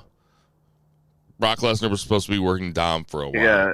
Yeah, Meltzer said it was going to be Brock Dom at Elimination Chamber. And whoa. Dominic Mysterio? Yeah. Yeah. Do you think it's a chance we get Braun? Do you think they're just going to do it? Do you think they're just going to let Braun Breaker wrestle Dom? Because maybe. I think the whole idea with Dom, that would be a fun Brock, WrestleMania match too. Braun versus Dom. Did they wrestle in NXT? I can't remember. I can't remember either. I was going to say that would be an easier way to, well, not an easier, another connective piece to get you from point A to point B. I wouldn't be opposed to it. I don't know. I don't know. I don't want Braun and Dom to cross paths just yet, if that makes sense. All right. Anything else from the main roster that I'm forgetting? No. I'm going to say no. No. Gunther beat Kofi. Jay beats Bronson Reed. Yeah. Judgment Day retains. Jax attacks Ripley. I think that's going to tide her over until WrestleMania when we get Rhea Ripley versus Becky Lynch. Okay. So that's going to do it for our 3 count. 1, 2, 3. Man from Ringside. That's so stupid. So let's get through our predictions real quick, and then we're going to have Brett Jager on to talk about the Jericho Cruise. So we have NXT Vengeance Day this Saturday or Sunday, one of the two. Sunday. So coming up for the finals in the Dusty Classic, we have the Wolf Dogs, Baron Corbin and Ron Breakker versus Carmelo Hayes and Trick Williams. A lot going into this. Jason, who you got? Corbin came out and called himself the Wolf Dogs. He had this. Me and Braun had the same reactions. Like, you said what, motherfucker? You That's was just good. talking That's that a good shit name. last week. That's a good name. It is a good name. I'm gonna take the Wolf Dogs. I cannot see Trick and Carmelo being on the same page for this match somehow, some way. Wires are going to get crossed, and the heels will take advantage. I'm going to take the Wolf Dogs to win the Dusty Cup. I'm interested to see who you pick for another match here. Zach, who you got? Yeah, this one is a little tough, but man, Wolf Dogs is pretty fun. We're going to have to let that ride for a little bit. I think that they might actually have Trick and Mello win it, though, to kind of, I know that we already have some tension there, so this might swing that pendulum back the other way and give them a success and give them a win. So I'm going to pick them for shits and giggles. I've already written you down. Okay. Got your Great. ass. I am taking Wolf Dogs also. I think that, well, I mean, this might play into how I'm picking the heavyweight match, but we'll see. So 2 Wolf Dogs and 1 for Trick and Mello. Lyra Valkyria versus Roxanne Perez for the women's title. Zach, who do you got? I feel like a lot of it depends on if they're going to bring Roxanne up, which I think they should. So I kind of feel like she should lose and then just go to the main roster because she's definitely ready. I don't know if they'll do that. So I'm going to bet against Roxanne, even though, I mean, if she goes up, that's great. But I think we'll keep it on Valkyrie for now, if not. So I'll pick Valkyrie. Sorry, I'm just like waffling here. I am taking Valkyrie also. I think that this is a good win for her. I think they like her a lot, and I think she's going to hold it for a while. Jason, and Roxanne goes up. Jason, who you got? Yeah, I forgot to mention Roxanne is another one of the women that's will be in a women's Royal Rumble, could possibly win a women's Royal Rumble somewhere down the line. So not nearly as down as Zach was on the Rumbles, women's or men's side. Neither here nor there. I agree with you guys. To me, this is a Lyra Valkyria that should retain. I'm not sure if Roxanne goes up right away, but at this point, it kind of feels like what's left for Roxanne to do. There's not a mid-card title. She doesn't have a tag team partner. So, if there's a time for her to do it, you could bring her and Tiffany up, put one on one brand, one on the other. Obafemi versus Dragon Lee for the North American title. I guess we never talked about this, that he basically Obafemi is the champion. He cashed in basically like a Money in the Bank on Dragon Lee to win this. Very large man, and he's one of the NIL guys, one of the first NIL guys to kind of break through and make it to television, as far as I know. I guess maybe Braun Breaker was, but I mean, he's also Dog-Faced Gremlin's kid. But but anyway, I am picking Obafemi here. Who you got, Zach? Yeah, same. They won't put it back on Dragon Lee. Wasn't even really supposed to have it in the first place. Right. Jason? Yeah, kind of disappointing how this is playing out for Dragon Lee. So I would, fingers crossed he comes back to the main roster and gets the main mid-card title shot at some point. But, yeah, unfortunately, it's just not going to happen on Sunday night. I got Obafemi, too. The family. Tony D'Angelo, Stax, and some chick with the last name Rizzo versus Adriana. Versus Out the Mud. Don't make me name those guys. Who you got, Jason? Lucian Price, Jada Carter, and I can't think of the third person's name from Out the Mud. If you give me a second, I probably could. Out the Mud's a great name. It's okay. I'm going to take them. I'm going to take Out the Mud. I'm going to say this is my upset pick of the week, just for the simple fact that I don't think they should be winning this match, and I think a good way to get them as a credible, stable faction, whatever you want to call them, faction, because they don't have a manager. Well, they do have a manager. Scripps the manager, so we're calling them a stable. Get them credible is to have them win matches like this over the tag team champions and their sidekick. It's not for the title, so you can get a chance where you can run it back at a later point. I'm gonna take OTM. I should also say that I'm putting Obafemi as my Stone Cold Lead Pipe lock of the week. Zach, who do you got? Yeah, I'll do that as well for the lead pipe situation. Yeah, I'll say Out the Mud just because I like to say Out the Mud. Yeah, I'm taking the family because, well, I shouldn't have to explain to you guys why, right?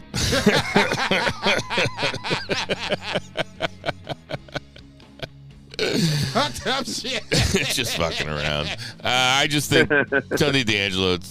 I think that they like him a lot, and Out the Mud kind of seem like jobbers right now, and the family's established, and they're just trying to give him something to do. So I'm taking the family. Dijak, friend of the show, versus Joe Gacy in a no DQ match. I'll go first here. I am taking Joe Gacy just because Dijak never wins. Who do you got, Zach?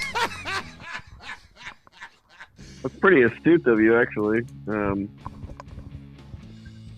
Yeah, you're probably right about that, so I might just go the same way. He thought he's just kind of like, yeah. Just so matter of fact. So who you got, Jason? The motherfucker got kicked off a damn truck into a dumpster and came out and accepted the match. Who the fuck you think I'm gonna take? I'm taking Joe Gacy. I don't even like this fucking character. We're all the same on that one. And then finally for the NXT Heavyweight Championship, we have Ilya Dragunov versus Trick Williams. Jason, I think I skipped you last time. Who are you taking here? I am taking Ilya to retain, and I think this is where we finally see Carmelo show his hand and turn on Trick Williams. Pissed off that they lost the Dusty Cup. Now I'm going to make sure that you don't get yours either. I could be wrong. I hope they extend it longer. You know, I'm a huge fan of Trick and Mello as an angle. I think this might be a good time to do it. It would be heat on Carmelo from that point on because, like I said earlier, Trick is ridiculously over. I think more so than most people imagined, especially seeing them on SmackDown. So, yeah, I'm going to take Dragunov to win, but the caveat, and that would be my Stone Cold Lead Pipe lock of the week, is Ilya Dragunov beating Trick Williams. But I think in concert to that, I think Carmelo somehow, some way turns on Trick Williams, and then you have a Mello Trick rivalry going forward. Zach, who you got? Yeah, this one's tough. But I do think, just because I feel like Dragunov has been good before he was in NXT. Trick Williams was not. Trick's a guy that's really grown in NXT. I think that he needs a run with the title to kind of get him 100% ready for the main roster. And I'm going to go with Trick Williams. Yes, I love it. I love the moxie. I am not. I'm going Ilya Dragunov. Go ahead and jump. I'll be right behind you. No, I'm not. I hate to to go back and forth and try to cover all my bases and say, I'm picking Dragunov, but if Trick wins, I won't be surprised. So that way, there's no way. I will be surprised if Trick wins. I would be surprised, but I'd be pleasantly surprised. I'd be like, that's some good booking. Striking while the iron is hot. The way that this Carmelo Hayes Trick Williams story is so good, and the idea of Trick Williams wrestling in the finals, just leave him. And Trick Williams and Carmelo Hayes and Trick Williams wrestling in the finals of the Dusty Classic on the same night that Trick Williams is getting this match with Dragunov, and they're at the point in the story where we don't really know how they stand. That's compelling. That's a really good fucking angle, man. There's a lot of opener and a closer for that show. And there's a lot of different plausible ways they can go. All that would work. Yeah. They could win the Dusty Cup, and then Trick could win the heavyweight belt. Or they could lose the Dusty Cup, and Trick could win the heavyweight belt, and then Carmelo his jealousy just grows until he finally turns on him. And then you get them in a match WrestleMania weekend for the belt. Like stand and deliver. So, I think I just talked myself into Trick Williams. I love the moxie. Wait, I'm jumping with you. I'm taking Trick Williams. It makes sense. That's there's a couple matches on there that I really want to see. That looks like it's going to be a fun fucking pay-per-view. Oh, yeah, for sure. I was getting ready to say, Obafemi, I think, is going to be a monster superstar. Is it Saturday or Sunday? It's Sunday. Okay. I think Obafemi's going to be a superstar in the making. I'm curious to see how strong they have him look against Dragon Lee. Obviously, the main event, the Dusty finals. It's all right there. It's going to be a very, very interesting Sunday night. All right, and that is going to do it for our NXT Vengeance Day predictions. Man from Ringside. All right, so we are back with a very special guest. We have Brett Jager from the Phoenix Splash podcast. Jason's other co-host. Jason's worlds are colliding here on the Band from Ringside podcast. Brett Jager, welcome to the show.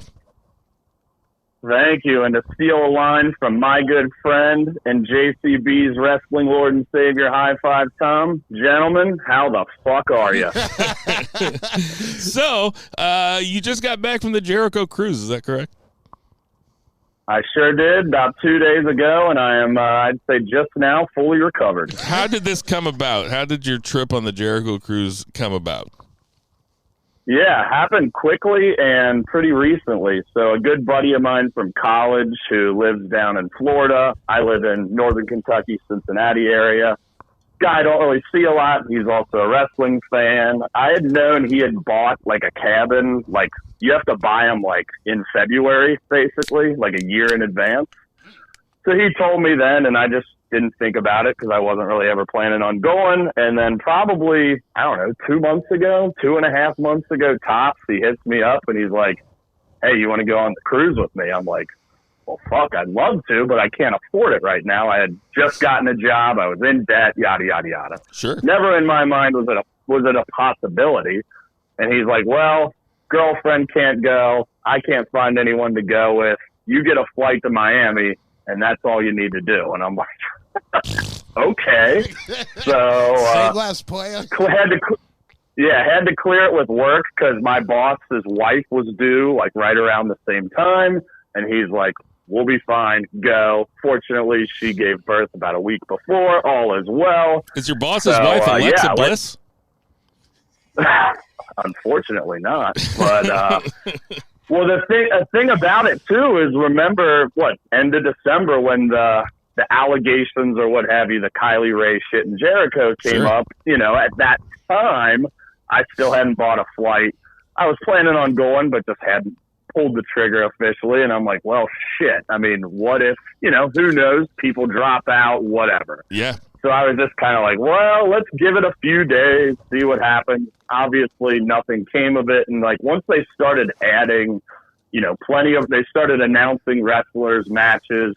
Swerve was on there, which, he's certainly one of the hottest things going now. I'm like, well, okay, I guess all is well, and I'm in. So I probably bought the plane ticket less than a month before going. So yeah, really came about quickly and unexpectedly. Swerve was on? Oh yeah. Really? Yeah. Swerve, Nana, Gates of Agony. Yeah, if you guys were in person, I sent Jason a pretty hilarious picture of me and my buddy Luke with the whole gang.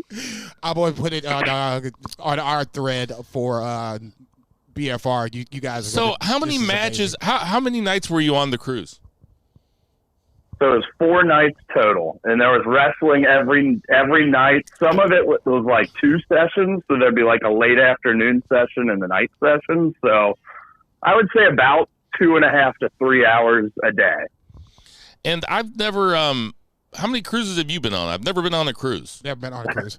That was my first as well. And the, I don't know. I'm just thinking about them wrestling on a boat. I mean, I guess it doesn't really matter, but I mean, It wasn't until the 4th night. So, first 2 days, you really couldn't tell you were on a boat unless you were looking at the water. But, the last 2 days, it was a little... The seas were mean that day, my friends, and it was a little rougher. Like an old man trying to return soup at a deli. Yeah, it got a little weird at times, and you're thinking, shit, I wonder if this affects them in the ring. It certainly didn't appear so in any way, shape, or form. Well, yeah, it got a little bumpy at times, especially when you're hungover. Like, funny story, you had, like, depending on when you bought your tickets, you got, like, access to certain photo sessions. So, like, we got one with Jericho. You know, they're pushing people through. Like, you literally get, like, 5 seconds with them. But we're in this fucking huge line of just marks and nerds, which I say that lovingly as possible. Sure. Everyone on the trip was cool as fuck. But we're all a bunch of fucking marks and nerds. Let's be real. So I had already puked that morning due to probably drinking too much and truly being seasick. Like, I was just starting to get nauseous as hell. So literally 5 minutes, everything had been great up until this point. It ended up great. But anyway, 5 minutes before walking out the door to get in line to meet Jericho, I puke out pretty much what's left in my body. He had probably puked like, 5 minutes before also. Yeah, I can almost guarantee. I can guarantee you that. He had sunglasses on, so did I. But anyway, I'm like, how the fuck am I going to stand in this line for, 30, 45, however many minutes? We're 10, 15 minutes in, maybe. We're just in the middle of a swath of people. They've got the barrier things up. You're walking through the maze, whatever. And I'm like, to my buddy Luke, I'm like, dude, I don't think I'm going to make it. And probably there was 3 to that 5 many people on the cruise? There were 2,100 people. Oh, my God. Jesus. But it didn't really feel like it, except at like the very beginning. They could have shot when like Collision everyone's there. They absolutely could have. But to finish that story real quick, because we probably got a lot to get to, and you're just grilling me here, and I love it. But anywho, 3 to 5 minutes later after that, I got to exit the line. I got to go puke, which literally was just Coca-Cola at this point, because that's all I put in my body.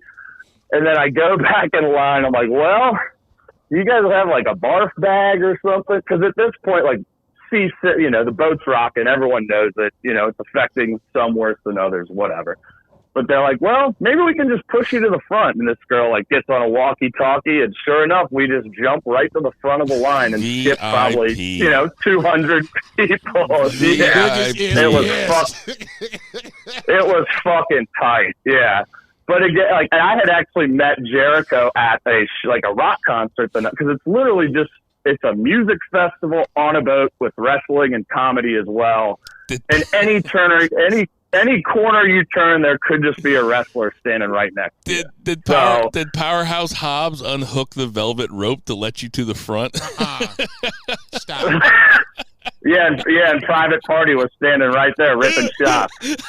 God damn. Don't encourage the motherfucker. Stop But it. I had met Jericho briefly the night before at a show. Just, it's the first time I'd seen him just milling about. So I just had to say, and I was alone, quote unquote, with, you're never really alone, but I wasn't with my buddy or like friends I had made. So I'm just drunk, milling about at this show, throwing rubber chickens in the air, because that's just what's happening. And I see Jericho, and I'm like, well, I got to say something. And I just go and it's like, hey man, thanks a lot, blah, blah, blah. And I bring up fucking Slamboree 98 and him doing the introductions and the Cruiserweight Battle Royal. I think I mentioned one other line, and he actually like laughed. He's like, ha ha ha, that's pretty good, blah, blah, blah. Shook his hand, walked away, which is a very cool fucking moment for someone, whatever allegations. Yeah, he's probably a piece of shit like a lot of these guys, whatever. He's still one of my favorites of all time, and that was a life highlight right there. And then he was like, can I get a gin and tonic or something? I actually did a funny story about Lance Archer. So that, first off, I'm 6'3". I got a picture with this motherfucker. He makes me look tiny because he is a big, big man. But he was one of like the photo sessions I went to. Did he wrestle? Which actually was he did. He ended up in the Don Callis family with, they're doing angles? Fletcher. Well, Mark Davis was advertised on the cruise, but to my knowledge, he's still hurt, and he wasn't there, so Lance Archer took his spot. Oh, I wonder if they offered to give you your money back because Mark Davis wasn't on the cruise. They should have. They really should have, damn it. But Davis isn't here? I'm driving back home. I say, pull this motherfucker I'm out. over. Renting a car. Drop me off in the fucking ocean. I forget the point I was even trying. What was I trying? I'm sorry. I was going somewhere. Lance Archer. Having a lot of fun with this. Oh yeah, me too. It was fucking great. So I'm in the line for Archer. I have a beer with me. His line, I chose his line over Swerve at the time because I just knew it would be short and I could get through it quicker. It's like, first off, you gotta like give someone your phone to take the picture, and I just fucking blow right by that person. Walk up to Archer, I'm like, so Ospreay and Dallas, favorite match of your career? Go straight for it.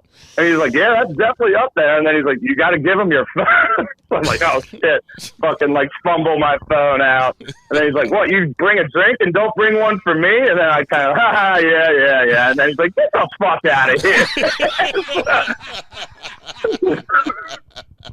And I'm just fucking dying laughing at this point because it's just fucking hilarious that this is happening. So I find Lance Archer later, beeline towards him. I'm like, hey, I owe you a drink. He's like, fucking right you do. And I'm like, I don't want to die. And he's like, well, everybody dies. This is just fucking nonsense here. So I'm like, what do you want? Of course. Double whiskey Coke Zero, which is like $22 on the cruise, and sure enough, I bought it for him and stood and talked to him for a minute or two, and that's just one of many stories. That's a hell of a story. So 4 nights was it in the Caribbean? We started in Miami and then went to Cozumel, Mexico, and then back after that. Gotcha. Build some more. Gotcha. Zach, do you have any questions for Brett Jager about the Jericho Cruise? Like as far as matches, just like all party matches? I would say by and large, yes. Definitely had like a house show vibe to it more often than not. But so they had, I don't know if you guys remember last year or if you saw, they had like invented this Jericho Oceanic Championship that Matt Cardona had won. So going into it, they had announced a handful of matches, but the one that caught my eye was Speedball Mike Bailey versus Michael Oku from Rev Pro. Not sure if you guys are familiar with him. For like the shot. Yeah, for the shot at Cardona, and going into it, I'm like, well, that's going to be the match of the cruise, and it blew everything away. Like, there were definitely other serious matches along the way, but that one was a fucking banger, and they just beat the piss out of each other. And was Cardona on the cruise? Yeah, so then he defended.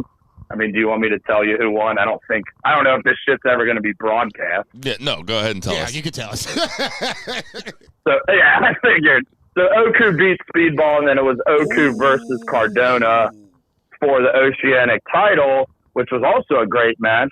Certainly had some shenanigans, as you would expect, but the crowd was fucking hot for that one. And Oku actually won, so that led me to immediately say Matt Cardona to WWE confirmed because he's not going to be on the cruise next year. Oh. You know what? I forgot about that. It was kind of a joke, but there may be something to it, I could definitely see them signing him once again. What was the male to Oh, female in fact, ratio? he did. Well, one sec, he did in the ring yell out. He's like, I could be in the Royal Rumble right now, and I'm on this fucking cruise. Yes! So there was that, too. Nice. That's cool. So male to female ratio, I shit you not, I thought it was going to be like 80-20 at best. I'm saying like 60-40. Right. It was a lot of couples. There were definitely some hotties for sure, and just seeing like Harley Cameron and CJ Perry mill about in bikinis is certainly nothing to be too upset about. Harley Cameron is fucking so sexy in person. Dios mío. But Ruby so yeah, I was and start choking her. DJ Perry, I didn't talk to her a lot, but she was very friendly, and that is basically what I was hearing from everyone. So Miro, he might have to be killing some people here soon. Miro seems like a cuck chair kind of guy. Yeah, he might be. Based on seeing how flirtatious she is, I can see it. Wild as hell. So it's Moxley, Miro. Real quick, I'm sorry. No, were there cuck chairs in the cabin? Were there cuck chairs in the cabin? Not that I saw, but okay. But there could have been some hidden drawer. Like there was a bed that there could have been like a third bed that's just like dangling off the wall. So you have to like pop out. So there easily could have been some drawer or thing that I didn't quite search out that could have qualified as a cup chair. I just cannot confirm nor deny. They say nor deny the fact that there is one in any cabin in that fucking cruise. Oh Jesus, this is my wrestling life colliding right here, ladies and gentlemen. I will say that one definite absolute highlight was stumbling upon having a full-ass dinner with Top Flight. And let me tell you, those guys are just fucking tight as hell. See, I knew Top Flight was cool. Yeah, I'm sure. Yeah, I mean, that makes total sense to me. I totally get it. You had dinner with them? Super cool. So we had made friends with these other two dudes from Chicago the first night and just kind of were hanging with them the rest of the trip. And like the dinner, it's like just a buffet, and everyone eats there. So you just never. Swerve was just like holding court in there one night, just being cool as fuck, talking to whomever. But we're like looking for these dudes from Chicago because we had just left the wrestling with them, and they said they'd gotten a table. And I see one of their heads just like poking out. I'm like, oh, there they are. Turn the corner, and they're sandwiched between Rocky Romero and Trent Beretta. I'm like, oh, cool. And I had like talked to Rocky at karaoke the night before. There's karaoke every night, which was hit or miss. Couple quick highlights was Alex Abrahantes singing Baby Got Back, and Abaddon absolutely ripping up Let the Bodies Hit the Floor. Okay, I would have never guessed either or. Those were pretty cool to see. Hell no. I thought when you said Abaddon, I was thinking like Evanescence, but Let the Bodies Hit the Floor is pretty good too. Or that one that goes, so like you see Let the Bodies Hit the Floor. Yeah, it really fit her look for sure. But so like, oh, Trent Rocky, huh? Was she in face paint or no? Oh yeah, the whole. I mean, you couldn't have known if she wasn't, but she was walking around in face paint quite a bit. Okay, that's what's up. Shit, kayfabe's still alive. Go ahead. So yeah, just trying to be brief here, but a lot of shit happened. But so yeah, Trent and Rocky are just sitting in between my two friends, like, oh, okay, I guess I'll sit down here. So I just kind of take a seat and say, I had said something to Trent earlier that he and Nick Wayne had the match of the cruise to that point before Speedball and Oku, which had just happened. And I'm like, well, you had it, and now you don't. But he's like, oh, they beat us? Damn it. But he was fucking cool as well. And they're like, well, we're leaving. These guys can tag in, and here comes Top Flight. And they just slide on into our booth, and we just sit and have a full meal with Top Flight. And one of the dudes from Chicago was pretty drunk, and he was cool as fuck, but he was just like grilling Dante about the leg injury. And we're just dying laughing. Because it's like, just be cool. All these guys are pretty cool. Just don't be a prick. Don't bother them. And like, they all seem to be cool with just, shooting the shit with you for a minute. But he just kept going and going. But Dante Darius is dying laughing about it. Dante didn't give a fuck. But those guys are, again, I'd hung out with them a couple of times and just can't say enough, just cool-ass fucking dudes. You hung out with Top Flight a couple of times? You hung out with Top Flight a couple of times? Yeah, I ran into him at karaoke and ended up getting a picture with Darius that I didn't even remember. So, yeah, those are my boys. Oh, that's great. Were there any fights?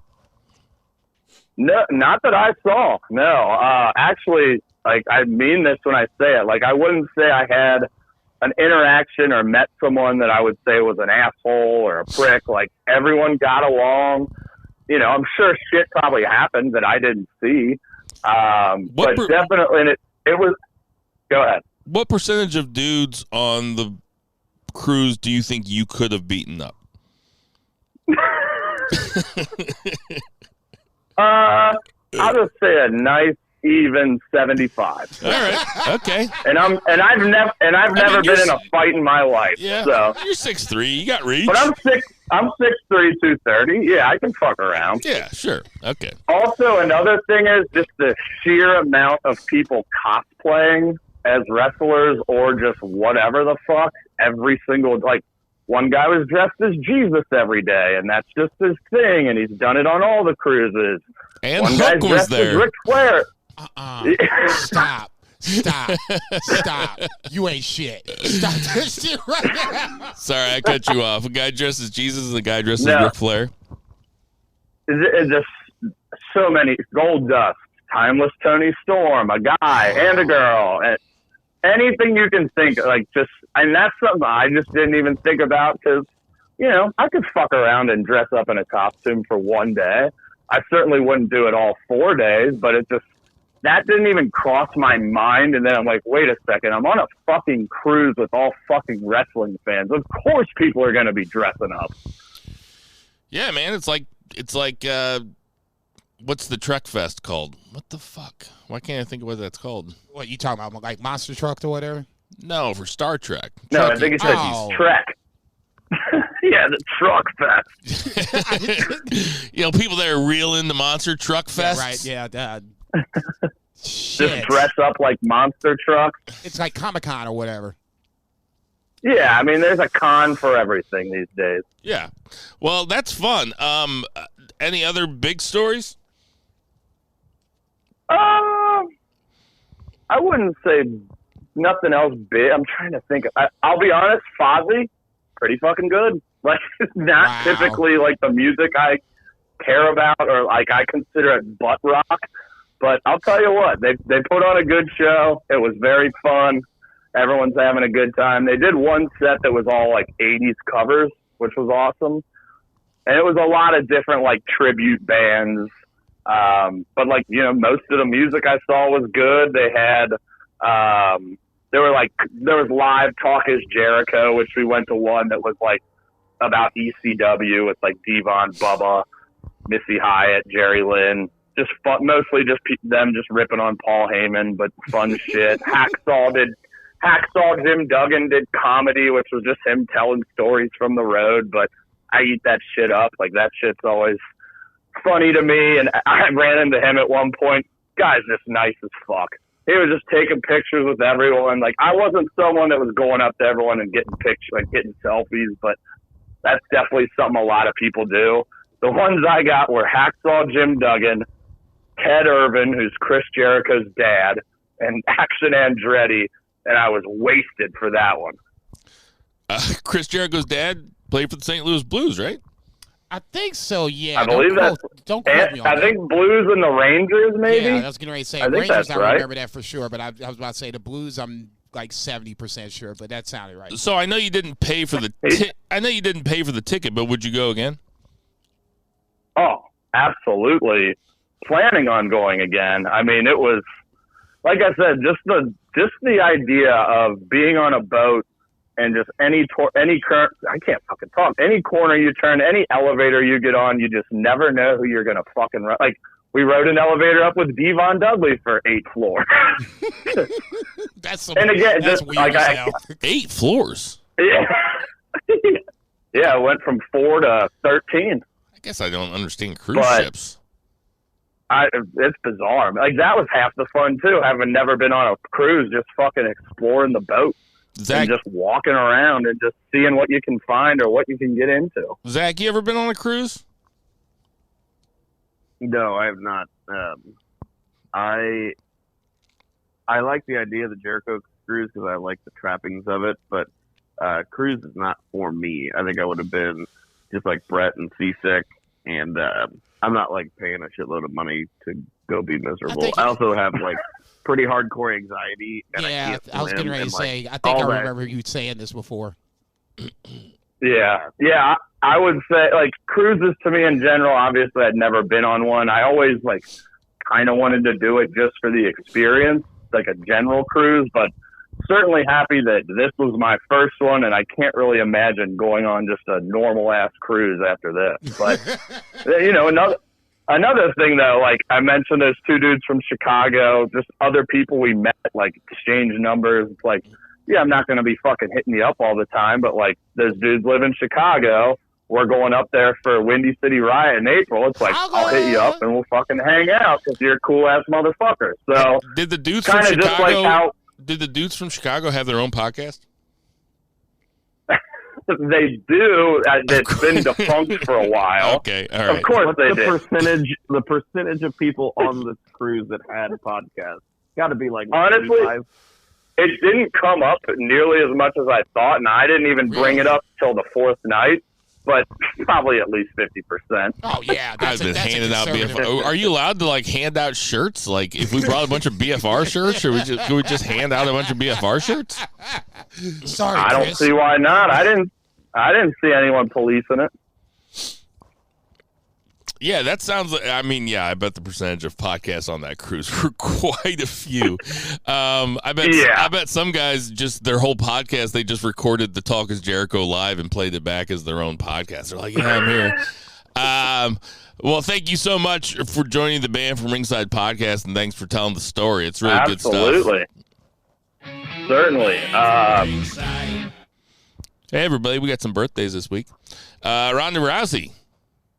37. She's alive. Don't look at me like that. Teddy Hart, 44. Is he still in jail? Is he in jail? That's the Teddy Hart's in jail? Dude, he's been in and out. It's like 44 to life, right?